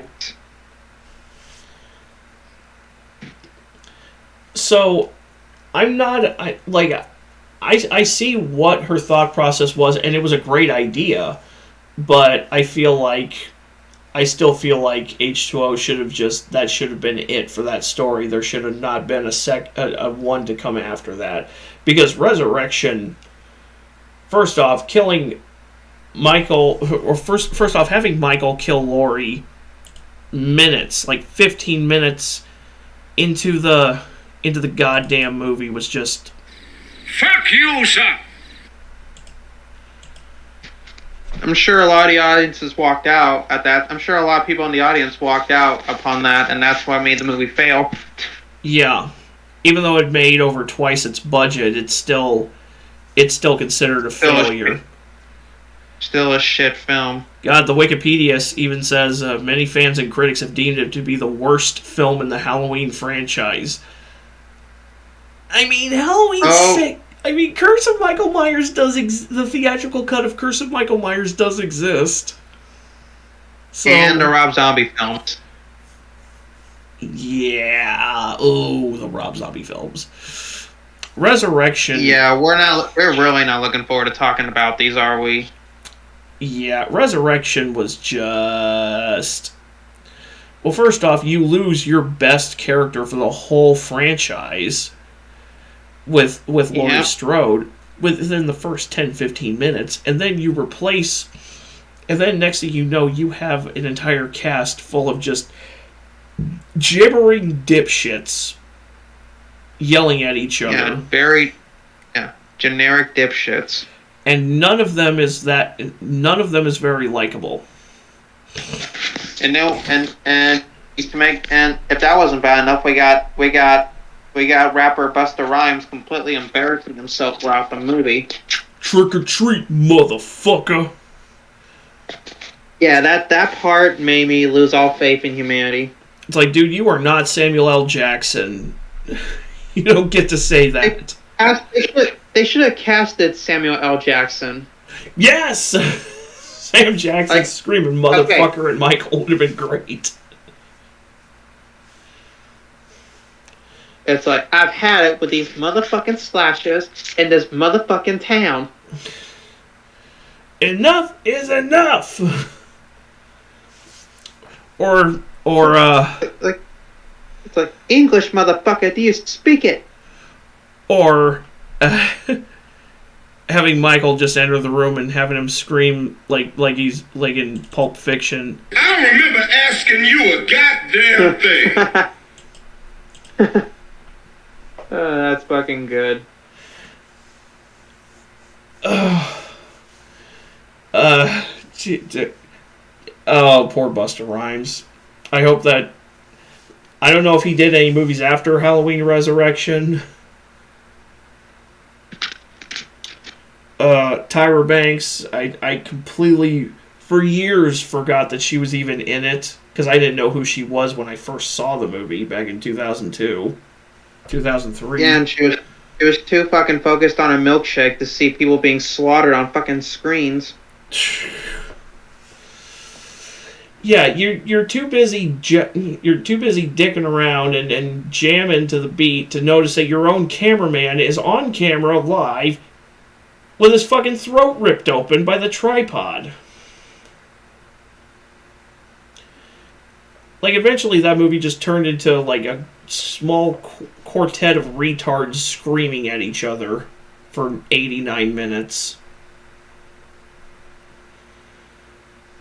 Like, that movie really tried to... Until Michael took electricity to the family jewels. Yeah. I still cringe when that part comes on. You know, I hate movies that end with jump scares, and that movie ended with the ultimate go fuck yourself to Halloween fans by ending with Michael literally just eyes opening, mask burned, looking up at the corner. And it's like, I'm sorry, Michael Myers isn't scary if you can see his eyes. No. The only good kill in that movie was when he took his knife and just like one shot with one clean swipe took that one girl's head off. Yeah, that doesn't make any sense. That, and when he pinned Blackie McGee to the door with like 6 knives. It's like, damn, it's literally has you like, damn, Mikey, are you okay? Seek therapy, Michael, because your anger issues have anger issues. Speaking of which... And those anger issues... And... The what? I was going to say, speaking of which, let's talk about the waste of $15 million in resources that was Rob Zombie's Halloween 2007. I thought you were going to say duology. I haven't seen his Halloween 2, so I can't comment much. Oh, I have a lot to say about it. Other than what I've seen from Brad Jones' video and Dead Meat's video. Yeah, just the kill count. Yeah. Halloween 07, the Rob Zombie remake. Way to completely miss what made Michael such a terrifying presence in the first movie. Because by spending half of the movie, roughly half of the movie, giving Michael a backstory, explaining what made Michael go so bonkers, and it just, you kill any sense of mystery surrounding him, because what makes him so terrifying is that you can't explain what makes him tick. By giving him that origin story, and not only doubling but quadrupling down on the familial relationship with Laurie, you make him a sympathetic character, and in my opinion, slasher villains should not be sympathetic characters at all. They should not be, because that makes them less terrifying. When you sympathize with them, that kills any sense of terror surrounding them when they come in, when they go in for the kill. Oh yeah. That just, to me, it was a waste of it was a waste of resources, and it was a waste of the talent behind it, because there are some talented people in this movie.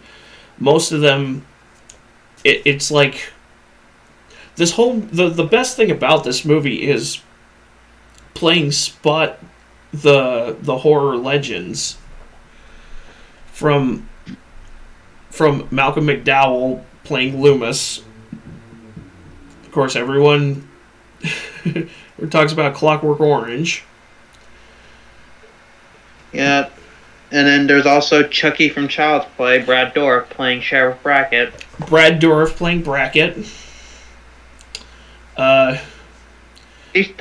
love how Brad Dourif's not trying to come across as the monster, but it's not trying to come across as any kind of monster, but still comes off as some sort of monster.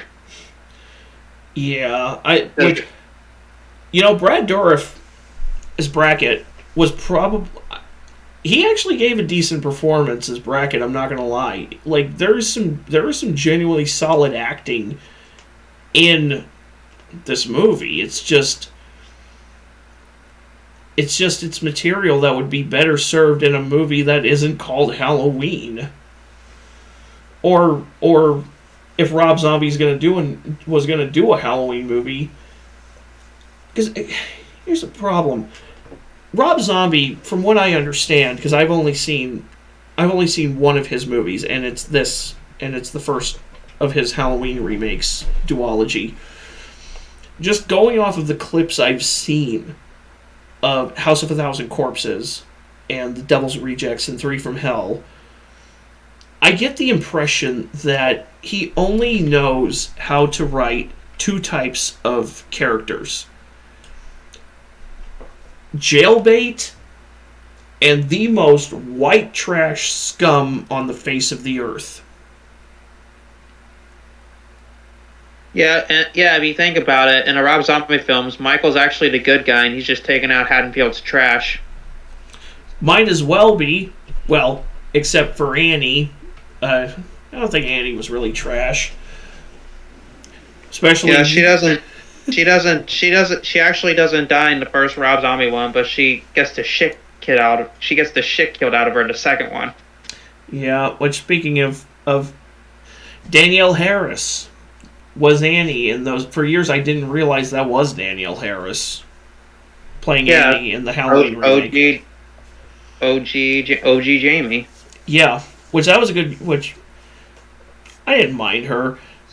I did have a major issue with Scout Taylor Compton taking Laurie from the quiet and reserved girl next door to. Just look up the scene with the bagel, and you know and you'll see what I mean. Yeah. Laurie, stop. Like, Jesus Christ. Are you talking about the scene where she finger fucks a bagel? Yes. Jesus, I hate that scene. That scene was weapons grade cringe. That scene was actually ground into powder and made into ink to specifically print in the dictionary the word cringe. Oh, shit. Anyways. Yeah, written in her blood. Yeah, it's like the Necronomicon from Evil Dead. Oh God, let's not get into that. That's for another video. Yeah, that's Evil Dead should be its own video. But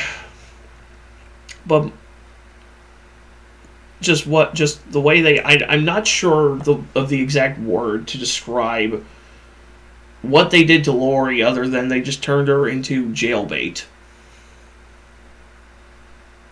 Yeah, it did get to that point eventually. Especially from some of the clips I've seen of Rob Zombie's Halloween 2. Like, jailbait to the max. Yeah. Oof. For years, and then you got... Udo Kier and Clint Howard and Ken Foray making one-scene appearances. Hey, Yeah, should have made a fucking Ice Cream Man reference. that movie could have been like a. That movie could have like maybe instead of doing a Halloween remake, Rob Zombie could have just done like an Expendables type of ensemble movie of slasher film of horror film icons, because you've got it right here between Malcolm McDowell, Brad Dourif, and Clint Howard and Udo Kier and Ken Foray and Danny Trejo. Just throw in Robert Englund and Kane Hodder. You're set. Yeah, I mean you've got Tyler Mane playing Michael, which that's another major issue I have with this movie. One of the things I appreciate about that first Halloween is how unimpressive Michael's size is. You know, Nick Castle wasn't exactly the size of a Mack truck. He was just regular build, normal height. It could have been anyone under that mask. It didn't necessarily have to be Michael. Right. It could have been anyone. Then you get Tyler Mane, who's built like the fucking Undertaker. And it's like every time he appears, you should just hit those bells, those graveyard bells.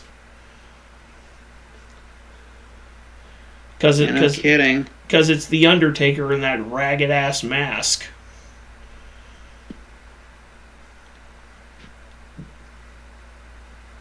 And it doesn't help matters that some of the scenes, I swear to God, feel like they were shot and edited like a music video.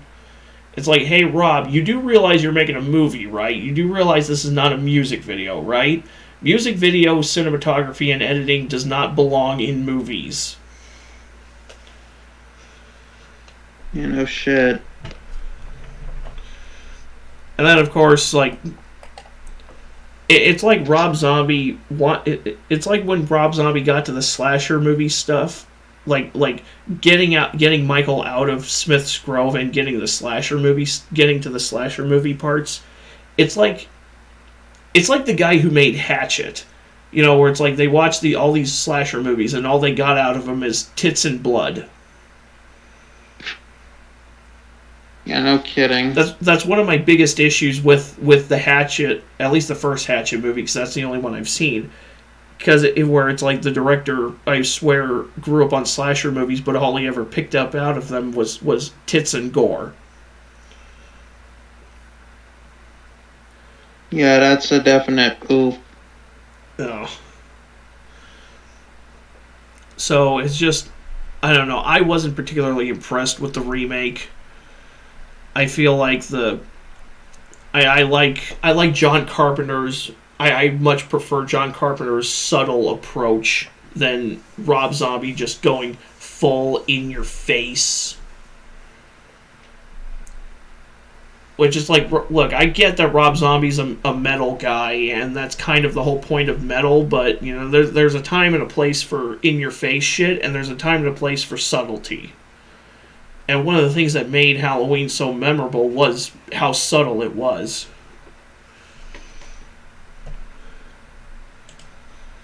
And then there's Halloween 2, which I have not seen, you've seen, so your summary, por favor. Well, it takes place a year or so after the events of Halloween 1. The first 20 fucking minutes we think is going to be a grungy remake of the 1981 original, you know, set in a hospital. But no, it's only a dream sequence. And I still don't understand why Michael felt the need to stab the shit out of Octavia Spencer. Then again, maybe she gave him a shit pie too.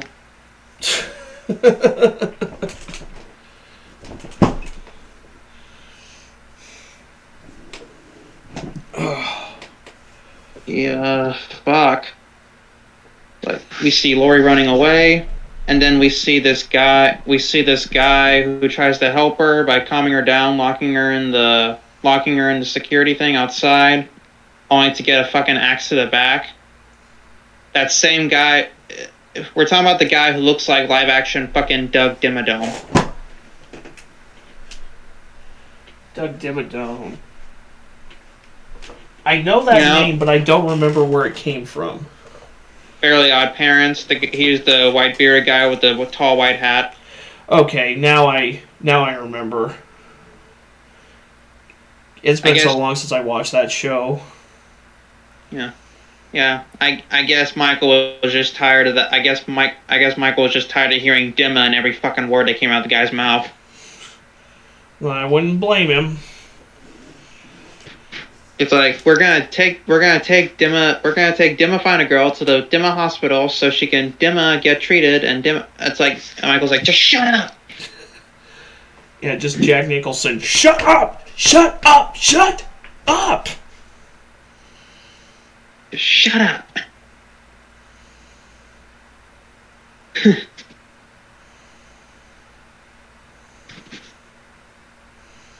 And at this point, Laurie is living with the Brackets, and is currently going to therapy.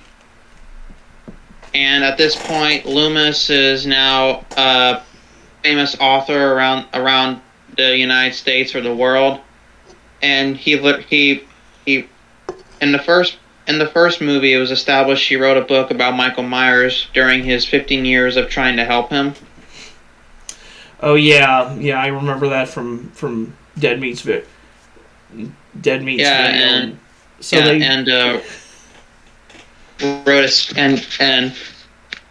went back on his promise to Brackett and wrote a sequel to his first book, which was about the events of the first film.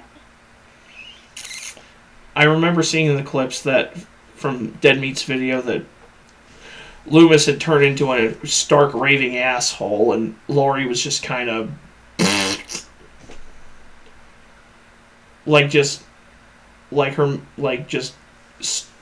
I guess in the uncut version she's just completely gone loco, and then in the she went from being happy-go-lucky to a complete I don't know what the word is. Maybe there's not a good enough word for it. She just went we'll just say batshit. How about that? Yeah. And Rob Kiersey, you're right. Halloween 4 is better than at least Halloween 07. Yeah. And at one point in the film, Laurie finds out from reading Loomis's book that she is in fact the sister of Michael Myers, and that causes her to lose her shit even more. I mean, I can't really blame her for that. So on Halloween night, that leads them going to get drunk, and by this point, Michael has returned and dispatched a few people. Isn't there a subplot throughout the movie of Michael, having freak-ass visions of his mother and, a white horse? Yeah, and also a spirit of his younger self. Wait, what the I remember seeing those, and I was like... Don't ask me to explain, because I don't know either. I remember watching Brad Jones's videos on Halloween 2, because he had one video for the theatrical cut and one for the director's cut. And I remember just watching it and thinking, how much reefer did you smoke when you wrote this script? And where might a law-abiding Illinoisan turned Missourian acquire some?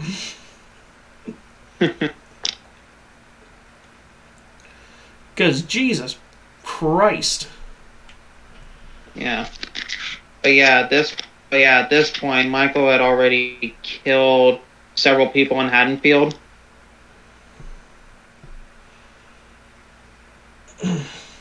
And one of them being the guy who played Portman and Doom. The long-haired, creepy one with the drugs. Okay, yeah, I know who you were. The one who got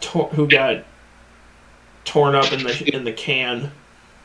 Yeah, he was trying to take a shit. I'm taking a shit, you fucking gimp. And then looks up. Ah! And then I'm pretty sure The Rock wasted a BFG gun round on that scene. He did. It's like, yeah, that's one thing that messed up, but that's for another video. Yeah. Let's see. Fuck. Where was We I? don't necessarily need a full-on plot recap of it. We just need, the basics. I know. I'm just inserting this specific one just so I can insert a classic joke of mine. Okay. Well, But in that anyway, case, the guy who plays Portman comes back playing a creepy mortician, apparently creeping on the bodies of the girls who died during Michael's first rampage on Haddonfield. And it's a very disgusting conversation between them, and as a viewer, you're just sitting there wishing and hoping that, please God, let something happen to make this conversation end. And all of a sudden, it's like, cow, and then they run into a cow, which makes them crash and have a really bad accident. I saw that clip. Yeah. Talk about bovine intervention. Too obvious? A little bit. But I'll let it slide. But funny as hell nonetheless, right? Yeah. Okay. I'll let it slide. And then Michael proceeds to revive, get out the back of the van, walk over to the one that's still alive, who at this point can only say one word, and that's fuck, over and over. I don't mind the occasional F-bomb, but if you overuse it, as much as I love Tarantino, he does overuse it, shit gets kind of annoying. Right. Especially if you watch Reservoir Dogs and Pulp Fiction, Jesus Christ. Yeah. But not to worry, Michael just walks over, picks up a piece of glass from a rack, and just decapitates him. Decapitation! Like, literally decapitates him with a shard of glass. Like, not like a swipe that takes the head off. Like, literally in excruciating detail, saws his head off with a glass shard. Oh. I know. Gave me nightmares. But anyway... Somebody in the chat... Michael's killed several people, and at this point, Lori found out she's Michael's sister, and Brackett found out that Loomis revealed that she was his sister and throws a fit in his office.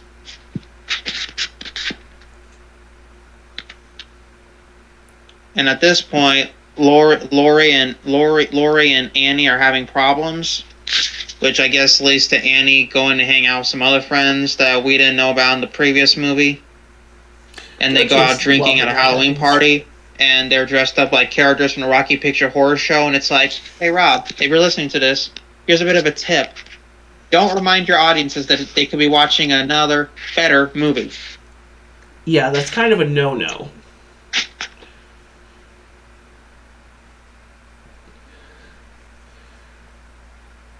And Lori starts hallucinating now and seeing visions of her dead mother.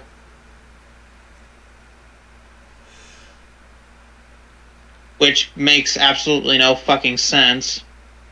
Yeah, because unless their equation is, well, since she now knows she's related to Michael, now it's going to happen to her.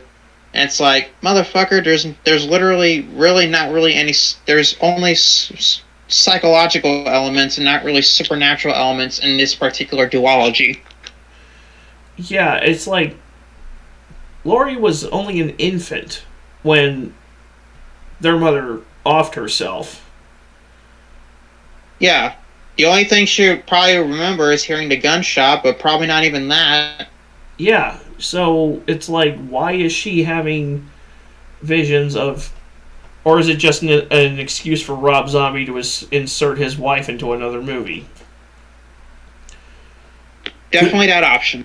Could it be that Rob Zombie also suffers from Paul W.S. Anderson syndrome? The world may never know. Good God. And there's also the fact that the kid who plays young Michael in the first one doesn't even return, instead replacing him with another kid who looks nothing like him. I saw that. Apparently Diego Fierch got too tall. And it's like, so? In the 2 years that passed between... Just say he grew. Yeah, or you could use camera trick. You could do what Peter Jackson did with Lord of the Rings and just use camera trickery and certain placement of certain characters within the frame to make it look like he's still at the age his young Michael was in those early scenes of Halloween 07. Or you could just do what Zack Snyder did with 300, where he used green screen and to make a character appear a different size. You could just shrink your actor.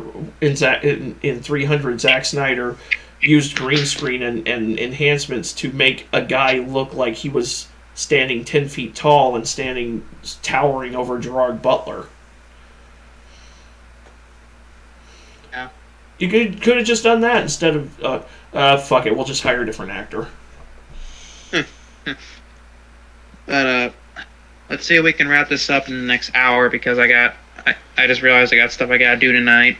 Okay, let's quickly wrap up Halloween 2, and we'll talk about the current duology of David Gordon Green. Yeah, we'll have to speed run the 2 movies. Hey, we got an hour. It's fine. We got this. We have an hour. We can do this. But anyway, Rob Kersey's summary of Rob Zombie's Halloween 2 is that it should be played in hell as torture. He's not wrong. I had to think about that for a second. He's not wrong. Yeah, turns out that's what the military did when they weren't allowed to start waterboarding prisoners anymore. They just started playing Rob Zombie's Halloween 2 on repeat, and finally, fuck it. All right, strap him to the damn chair. Where's Bin Laden? I will never tell you. Well, let's see if you need to go another round with the Rob Zombie Halloween 2. You motherfucker. He is in Pakistan in a compound on the border. The gate code is yeah. You will find him upstairs. Wait, what? You will find him upstairs, first bedroom on the left. Wait. Wait, what was the gate code? Yeah. Basically, the noise they make before they blow themselves up. Yes. Hey, when your son's name is Allahu Akbar and you lose him at the mall.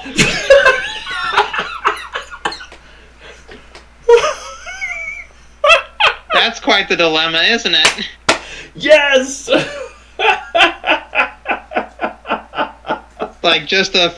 Just see a Muslim man who looks frustrated, his hand on his head, like, well, I'm about to get shot. Yes. Hey, what do you call a Taliban terrorist with no arms and no legs hanging on a wall? Here, there, everywhere. A mirror. A what? A mirror. A mirror. Are you saying mirror? Yes. Oh, God. But anyways. I get it now. But anyways, Halloween 2 from Rob Zombie. Real quick, ended with Michael kidnapping Laurie, and Loomis goes to confront them, and Loomis is literally yelling at Laurie he's not holding it, apparently little kid Michael was holding her down, and it's like, there's literally nothing there, you're literally that batshit crazy. And then, real quick, there are 2 endings. One ending, it shows Michael. It shows Michael killing Loomis. It shows Michael busting out the side of the cabin they're in. And it's the first and only time Michael has spoken in any of the Halloween movies. Loomis says to Michael, you're going to hell. And then Michael just pulls off the mask, which is torn up at this point with the hell it's been through, and literally just says, "Die!" and then stabs Loomis. And that leads to the entirety of the Haddonfield police force opening fire on him. And then there's the ending where Michael and Laurie die. Actually, I think this is the ending where supposedly Laurie died. Well, I think in that ending, Laurie comes out, puts the mask on, goes to stab Loomis, but then she gets shot. And apparently the shot of her in the institution with the white horse coming towards her and her creepily smiling, apparently that's the last thing that goes through her head before she dies, along with this particular storyline. Well... And then there's the other ending where Loomis is slashed all to hell in the cabin to the point where his brain is exposed. And then eventually, somehow he gets impaled on farming gear. Michael does, and then Laurie goes and finishes him off with a knife.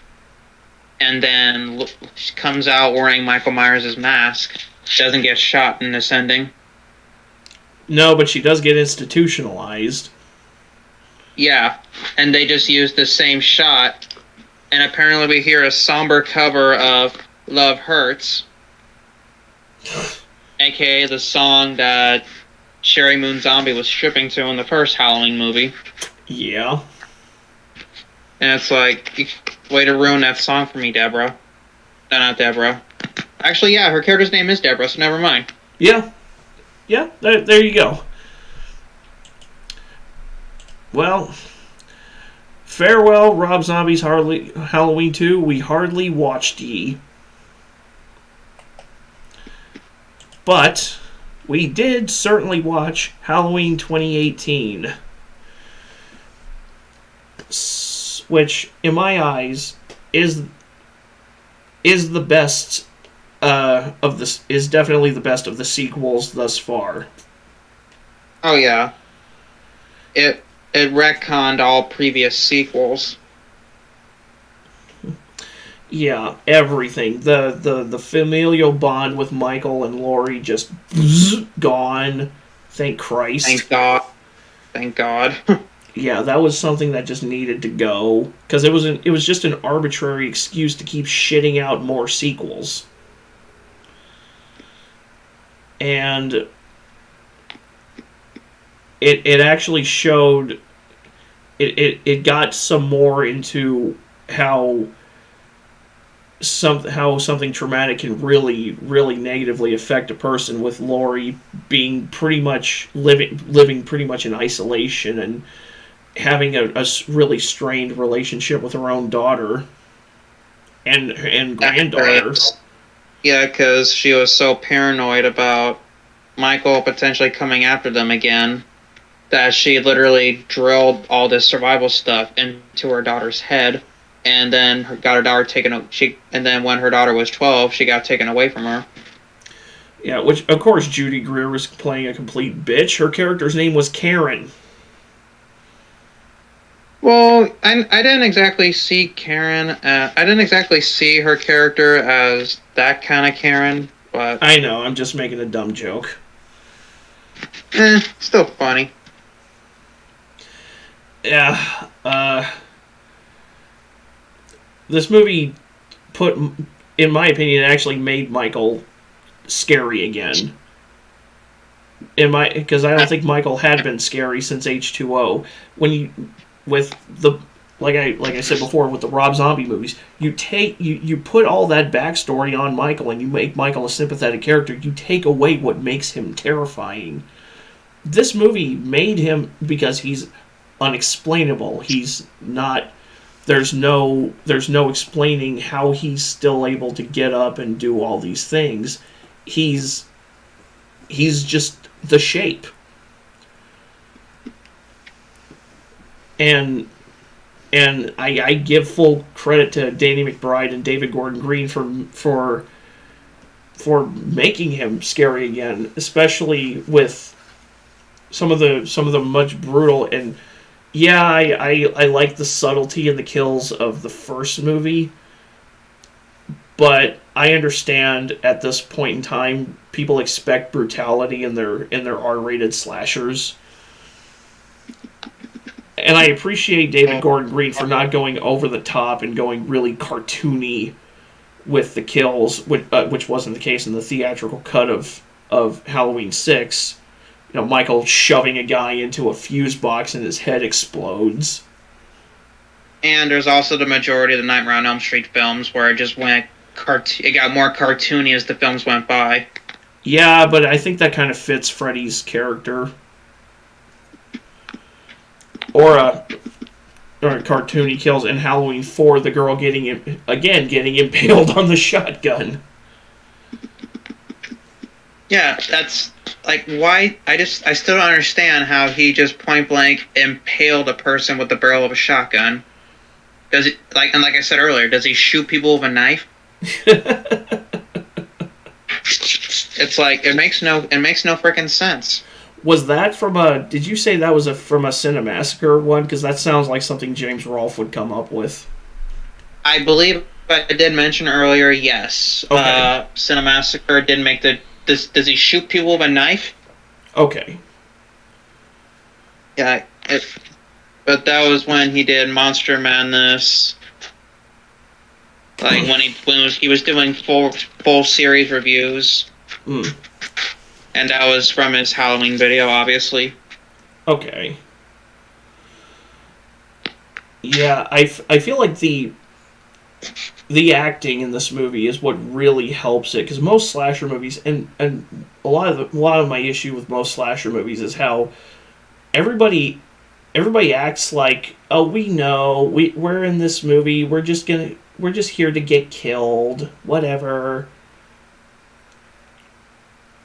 You know, the producer promised me an Oscar role if I do this movie, and it's like, hey, yeah, if your producer's name is Harvey Weinstein, I wouldn't, I would take that with a grain of salt. I hope you didn't meet him on the casting couch.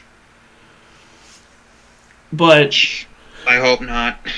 But with this movie, and some of the acting I felt was kind of iffy in H2O as well, outside of Jamie Lee Curtis, who's even if she's in a movie I don't necessarily like, she's usually the best part in them, or one of the best parts in them.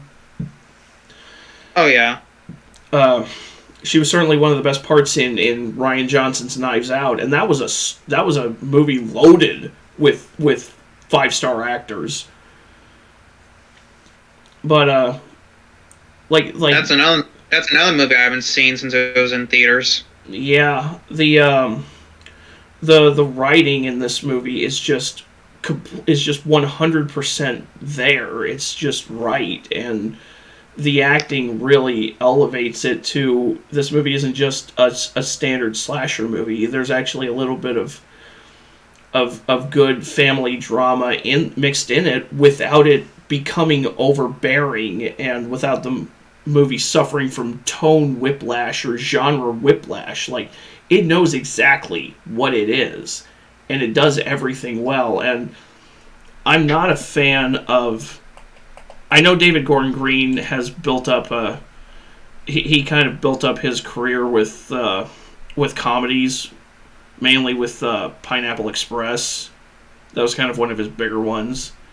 But I think he's got a good future in horror. I know he's working on an Exorcist movie right now, and I still need to see The Exorcist. I still need to read The Exorcist too. I actually have the book that the movie was based off of on my shelf. Whoa.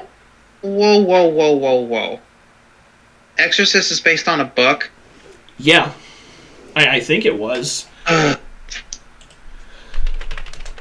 Something else I didn't know till now. It's based on it's a 1973 movie based on a 1971 novel. Yeah, I have the book on my shelf, and I still need to read that, and I still need to see the movie. But yeah, David Gordon Green's working on a new Exorcist movie, so he has a promising future in horror with this movie alone, and with Halloween Kills, but especially with this one, because I feel like this is easily the best of the Halloween sequels, and it's certainly the best Halloween movie since the 1978 original, which I have a full review of it. If I can remember to, I will try to link it in the comments after we're finished with the stream here. Yeah, I'll probably link mine. Yeah, I'll try to link both of ours. But because in that one I actually scripted the review, and you can actually go back, and I'm much more articulate and much more coherent in making my points when I have a script ready. When I'm just going off the cuff, and this is kind of the reason I stopped doing reaction videos. I'm not as articulate off the cuff. Oh yeah. I just say, God damn it, this movie is so good. It's one of the few slasher movies that this and the 78 original are among the few slasher movies I genuinely love. And it's one of the few, this and the 78 original are among the few horror movies that I will ever give any praise for. Because I'm not a horror fanatic. I never really have been, to tell you the truth. And in your words, Jason Voorhees is just a bargain bin Michael Myers. Yeah, like if you got Michael Myers from like the Dollar Tree or bought him from Wish.com, that you get Jason Voorhees. I've never been impressed with Jason at all. So, as far as I'm concerned, Friday the 13th, that whole franchise can just rot. Oh yeah, I can most definitely rot. Yeah, the only time I want anything to do with Jason is if I'm watching Freddy vs. Jason. You see, that was actually a decent movie, which honestly would have done well if it actually got a frickin' sequel, but did it? No. Yeah, they should have done a sequel, and they should have done Freddy vs. Jason vs. Ash as the sequel. Because Freddy vs. Jason was based off a comic, and then there was a comic that came after that called Freddy vs. Jason vs. Ash, where it was them, and then it was Ash from Evil Dead. And that if they had done that as a sequel, or if they did that now, that would absolutely make bank. Especially if you could get Robert Englund to play Freddy one more time, and you could get Bruce Campbell to play Ash again. Yeah. And isn't that like a comic? It is. Yeah, that's what I was saying. It was a.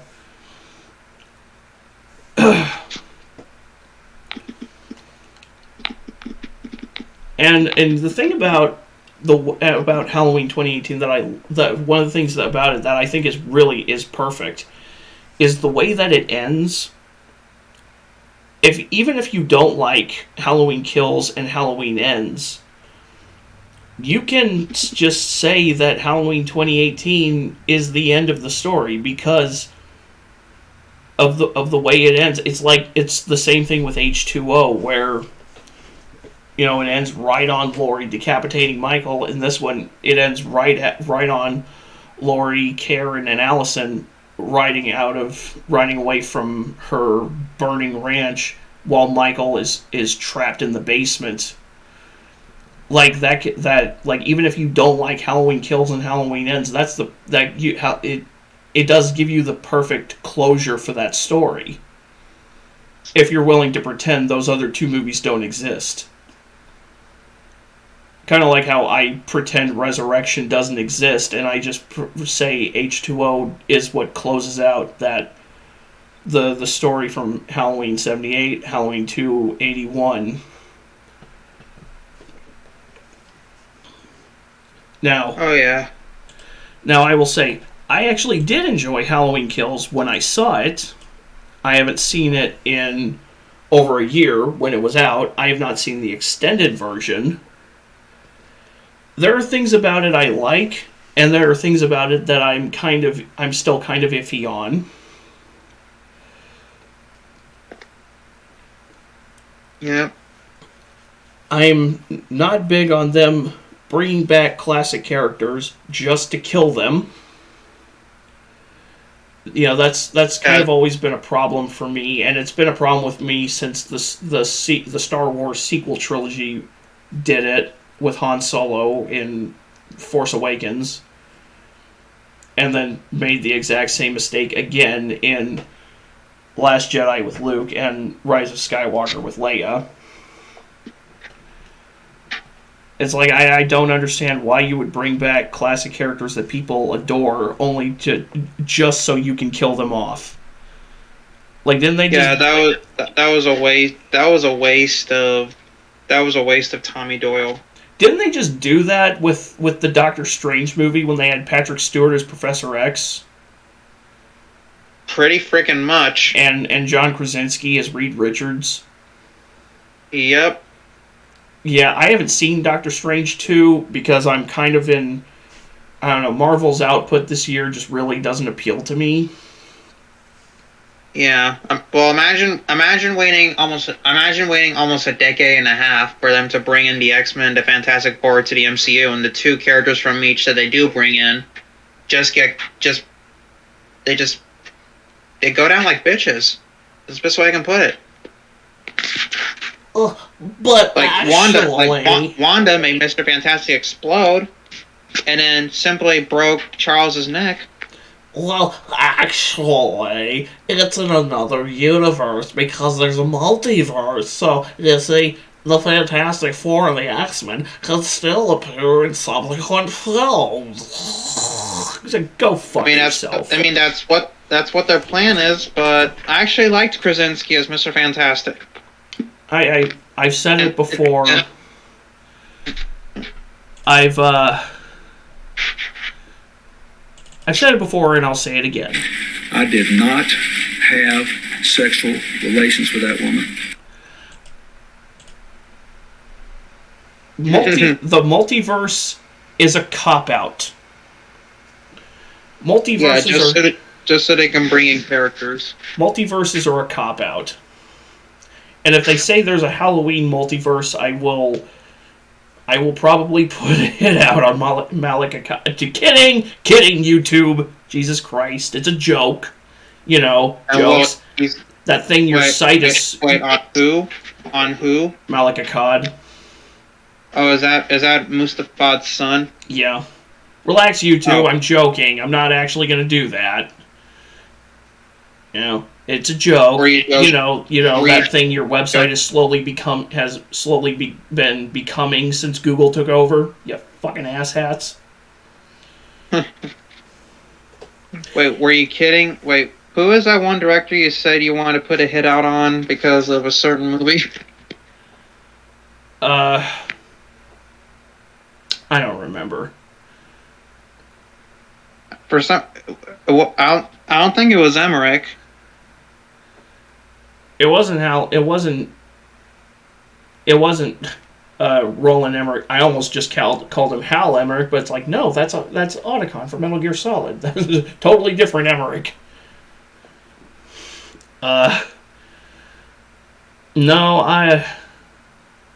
I don't remember who it was. It might have been Gareth Evans for that shitty Godzilla movie he did. Or Gareth Edwards. I liked it. Gareth Edwards, I liked not Gareth it, but Evans. just for the Godzilla parts. Gareth Edwards, not Gareth Evans. Gareth Evans has actual talent. Gareth Evans actually made a halfway decent fucking movie with The Raid. I still need to see The Raid 2. But anyways, Halloween Kills. Yeah. I feel Picks like up immediately. Despite coming out 3 years later, picks up immediately after the last film. Yeah, I don't like that they made the exact same mistake that Halloween 2 '81 did, where Laurie pretty much spends the entire movie banged up in a hospital. I'm, again, not a fan of them bringing back, like, Tommy Doyle and Brackett, and... Yeah, because they just, like I said earlier, they go down like bitches. Just to kill them off. And kill them off with the equivalent of them just tripping over their shoes. Yeah, it's like they should have, like, I'm pretty sure one of those bullets went in his head, and he still got up and saw everybody. Yeah, I don't know if they're gonna try to go in a supernatural direction with Michael again or what. Some of the kills in Halloween Kills were actually pretty good. Nice and brutal. Like the bitch dressed up like the slutty nurse who accidentally shot herself in the head. That's probably my favorite kill. Just Michael kicking the door out, smacks the Desert Eagle, turns around on her, blows her cranium up. He just gets out like, huh. Well, that was unexpected. Wait, what? It's like Loki. Yes, that's a shame. Anyway. I was gonna say like Michael takes a quote from Chucky and says, "Sometimes I scare myself." Well, if Michael did talk, which I love that recurring thing in Halloween 2018 where they're constantly trying to get Michael to speak. Say something. Then just pop Zartan's head like a watermelon under his boot. Yeah, well, imagine if Michael looked down and said something, and then before stopping. I still say that would have been stupid. Yeah, stupid. Yeah. That would have really broke the immersion. Like they probably wouldn't have done that even if it was a parody. I still think that the movie should have ended with Laurie getting ready to leave the hospital and go after Michael after learning that Karen is dead. And I'm not big on this.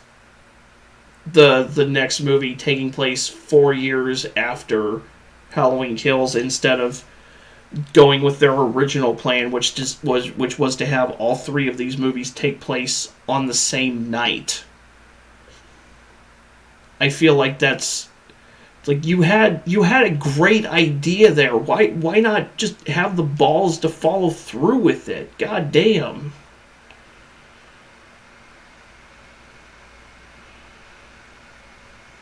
I mean, I'm gonna give Halloween Ends a fair chance. It probably will be good.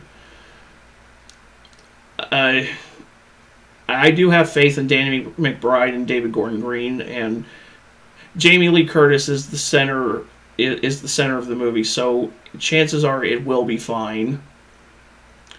But making that 4-year jump in the timeline to me is such a missed opportunity to really like.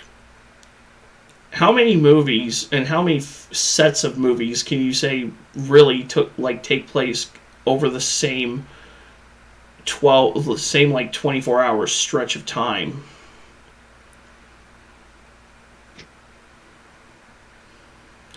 And again, bringing back some of the characters that people love from previous movies just to kill them off is such a waste. Oh, yeah. I don't know, but we do have a week to speculate because once Halloween Ends comes out, you and I will we're definitely gonna do another discussion on it. Yeah, you and I will be talking about that. Next week when we both see it. Oh yes. Oh yes. Oh yeah. Meanwhile, predictions for Halloween 2.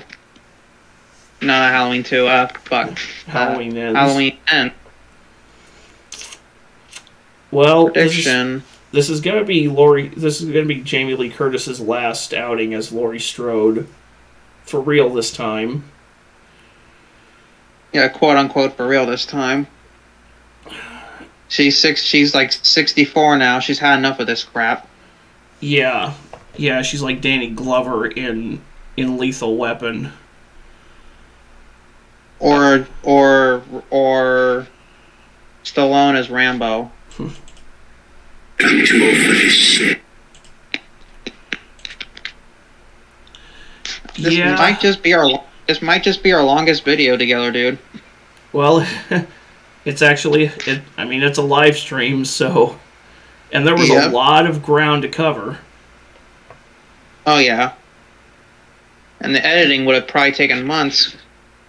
Yeah, which this is why I've had several movie discussion videos locked in a file on my hard drive, and I'm a habitual procrastinator, so I just haven't edited them down yet. And I think this is why I decided to do this as a live stream.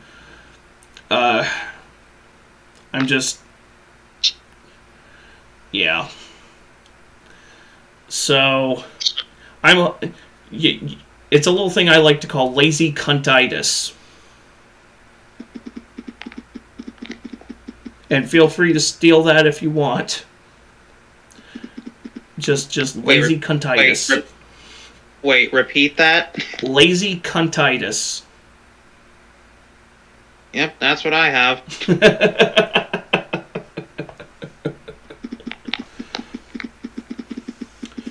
Now, as for predictions, plus also I've been focusing a lot more heavily on gaming content this year, and I'm still in the process of writing a book, which I had talked about that in one of my commentary videos last year. But as far as predictions for this movie go, I'm pretty sure Laurie is going to die. It would not surprise me in the slightest if she does. Michael, maybe.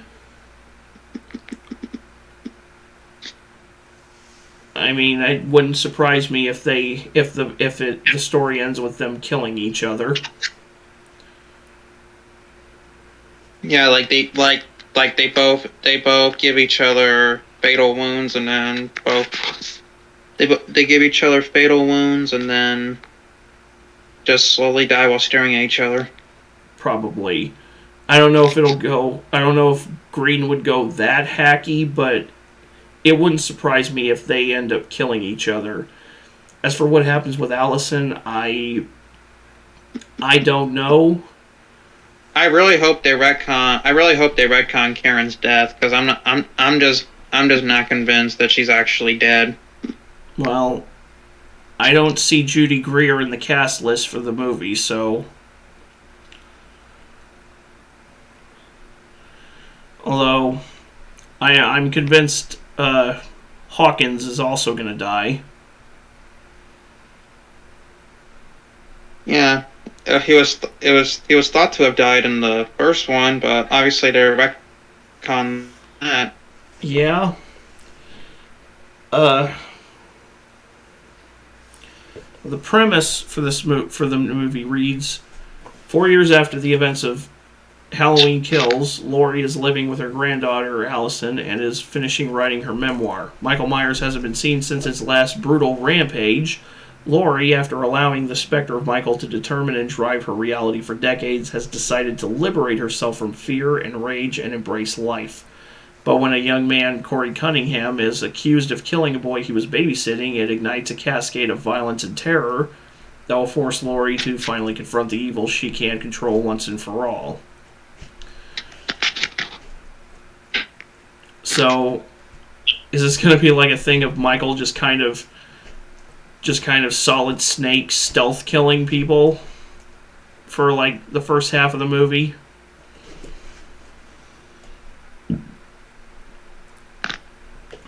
I don't know. Yeah, I want to see Batman go up against Michael Myers. Only in fan films and probably death battles too. My money's on Batman. Well, he would have to violate his no-kill rule. Unless he finds a way to knock out Michael. Yeah, I don't see that. Michael Myers in Arkham Asylum. Just imagine. He'd be the only one there by the end of the week. Yeah. Yeah. I'm surprised there hasn't been a Batman villain at least partially inspired by Michael. Of course there has. Victor Zsasz. Yeah, except Victor Zsasz isn't mute. True. And Michael Neither is Professor Pig. And Michael doesn't mark himself every time he kills somebody. That would add a bit of creepiness to him, though. Yeah. I don't think he keeps track. Because I don't think he cares. I think he just lives to kill. He just exists to murder people. But that's one of the best things about this trilogy is that, or about the original movie and this new set and David Gordon Green's trilogy, is that you can't really explain Michael. You can just kind of make up your own ideas of what he is and what drives him. And yeah, I think that works so much better than, oh, he's trying to kill off his entire immediate family, or, oh, he's being controlled by this cult, or, oh, he was brought up in a bad home by the cast of Trailer Park Boys or whatever the fuck. Oh yeah. You know, I think I think he can't be explained. Which Laurie said in the 2018 movie. There's no explaining Michael.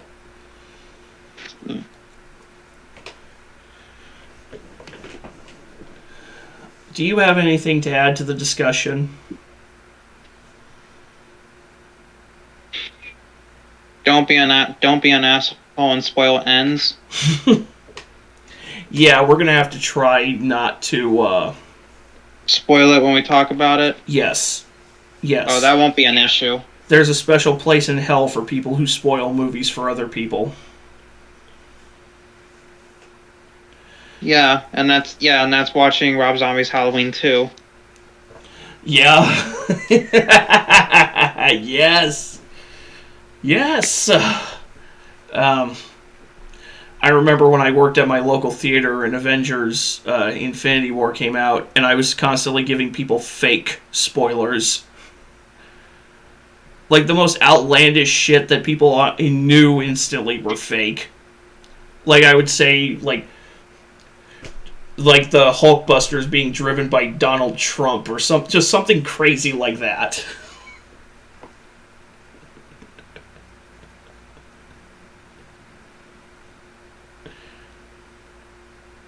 Surprised you don't have a reaction to that. I thought that was a pretty funny one. I spaced out. What'd you say?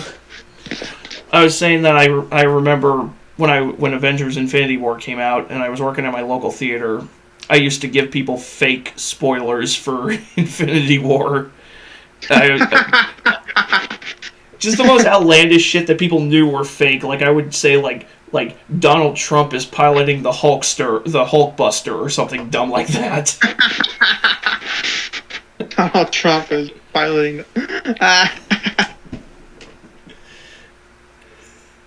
That That was really good. Dude, somebody needs to. Now I kind of want to do a video of Thanos, of clips of Thanos, but where I dub it over of me doing an impression of Donald Trump doing Thanos lines. I am inevitable.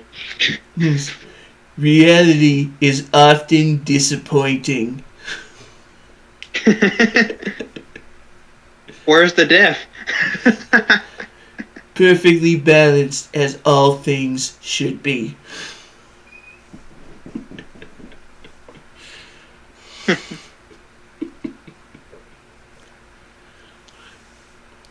Well, I used the stones to destroy the stones.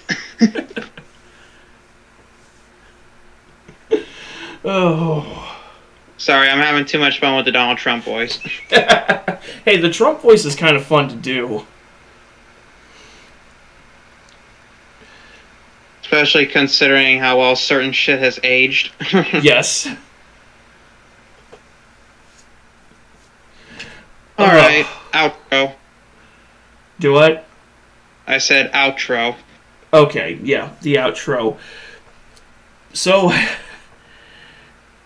I guess the autism has run dry between the two of us, so... Oh, for sure. So, we are going to now sign off, and we'll be back next week to talk about Halloween Ends, and hopefully keep from spoiling anything. So, thanks for watching, and we'll catch you later.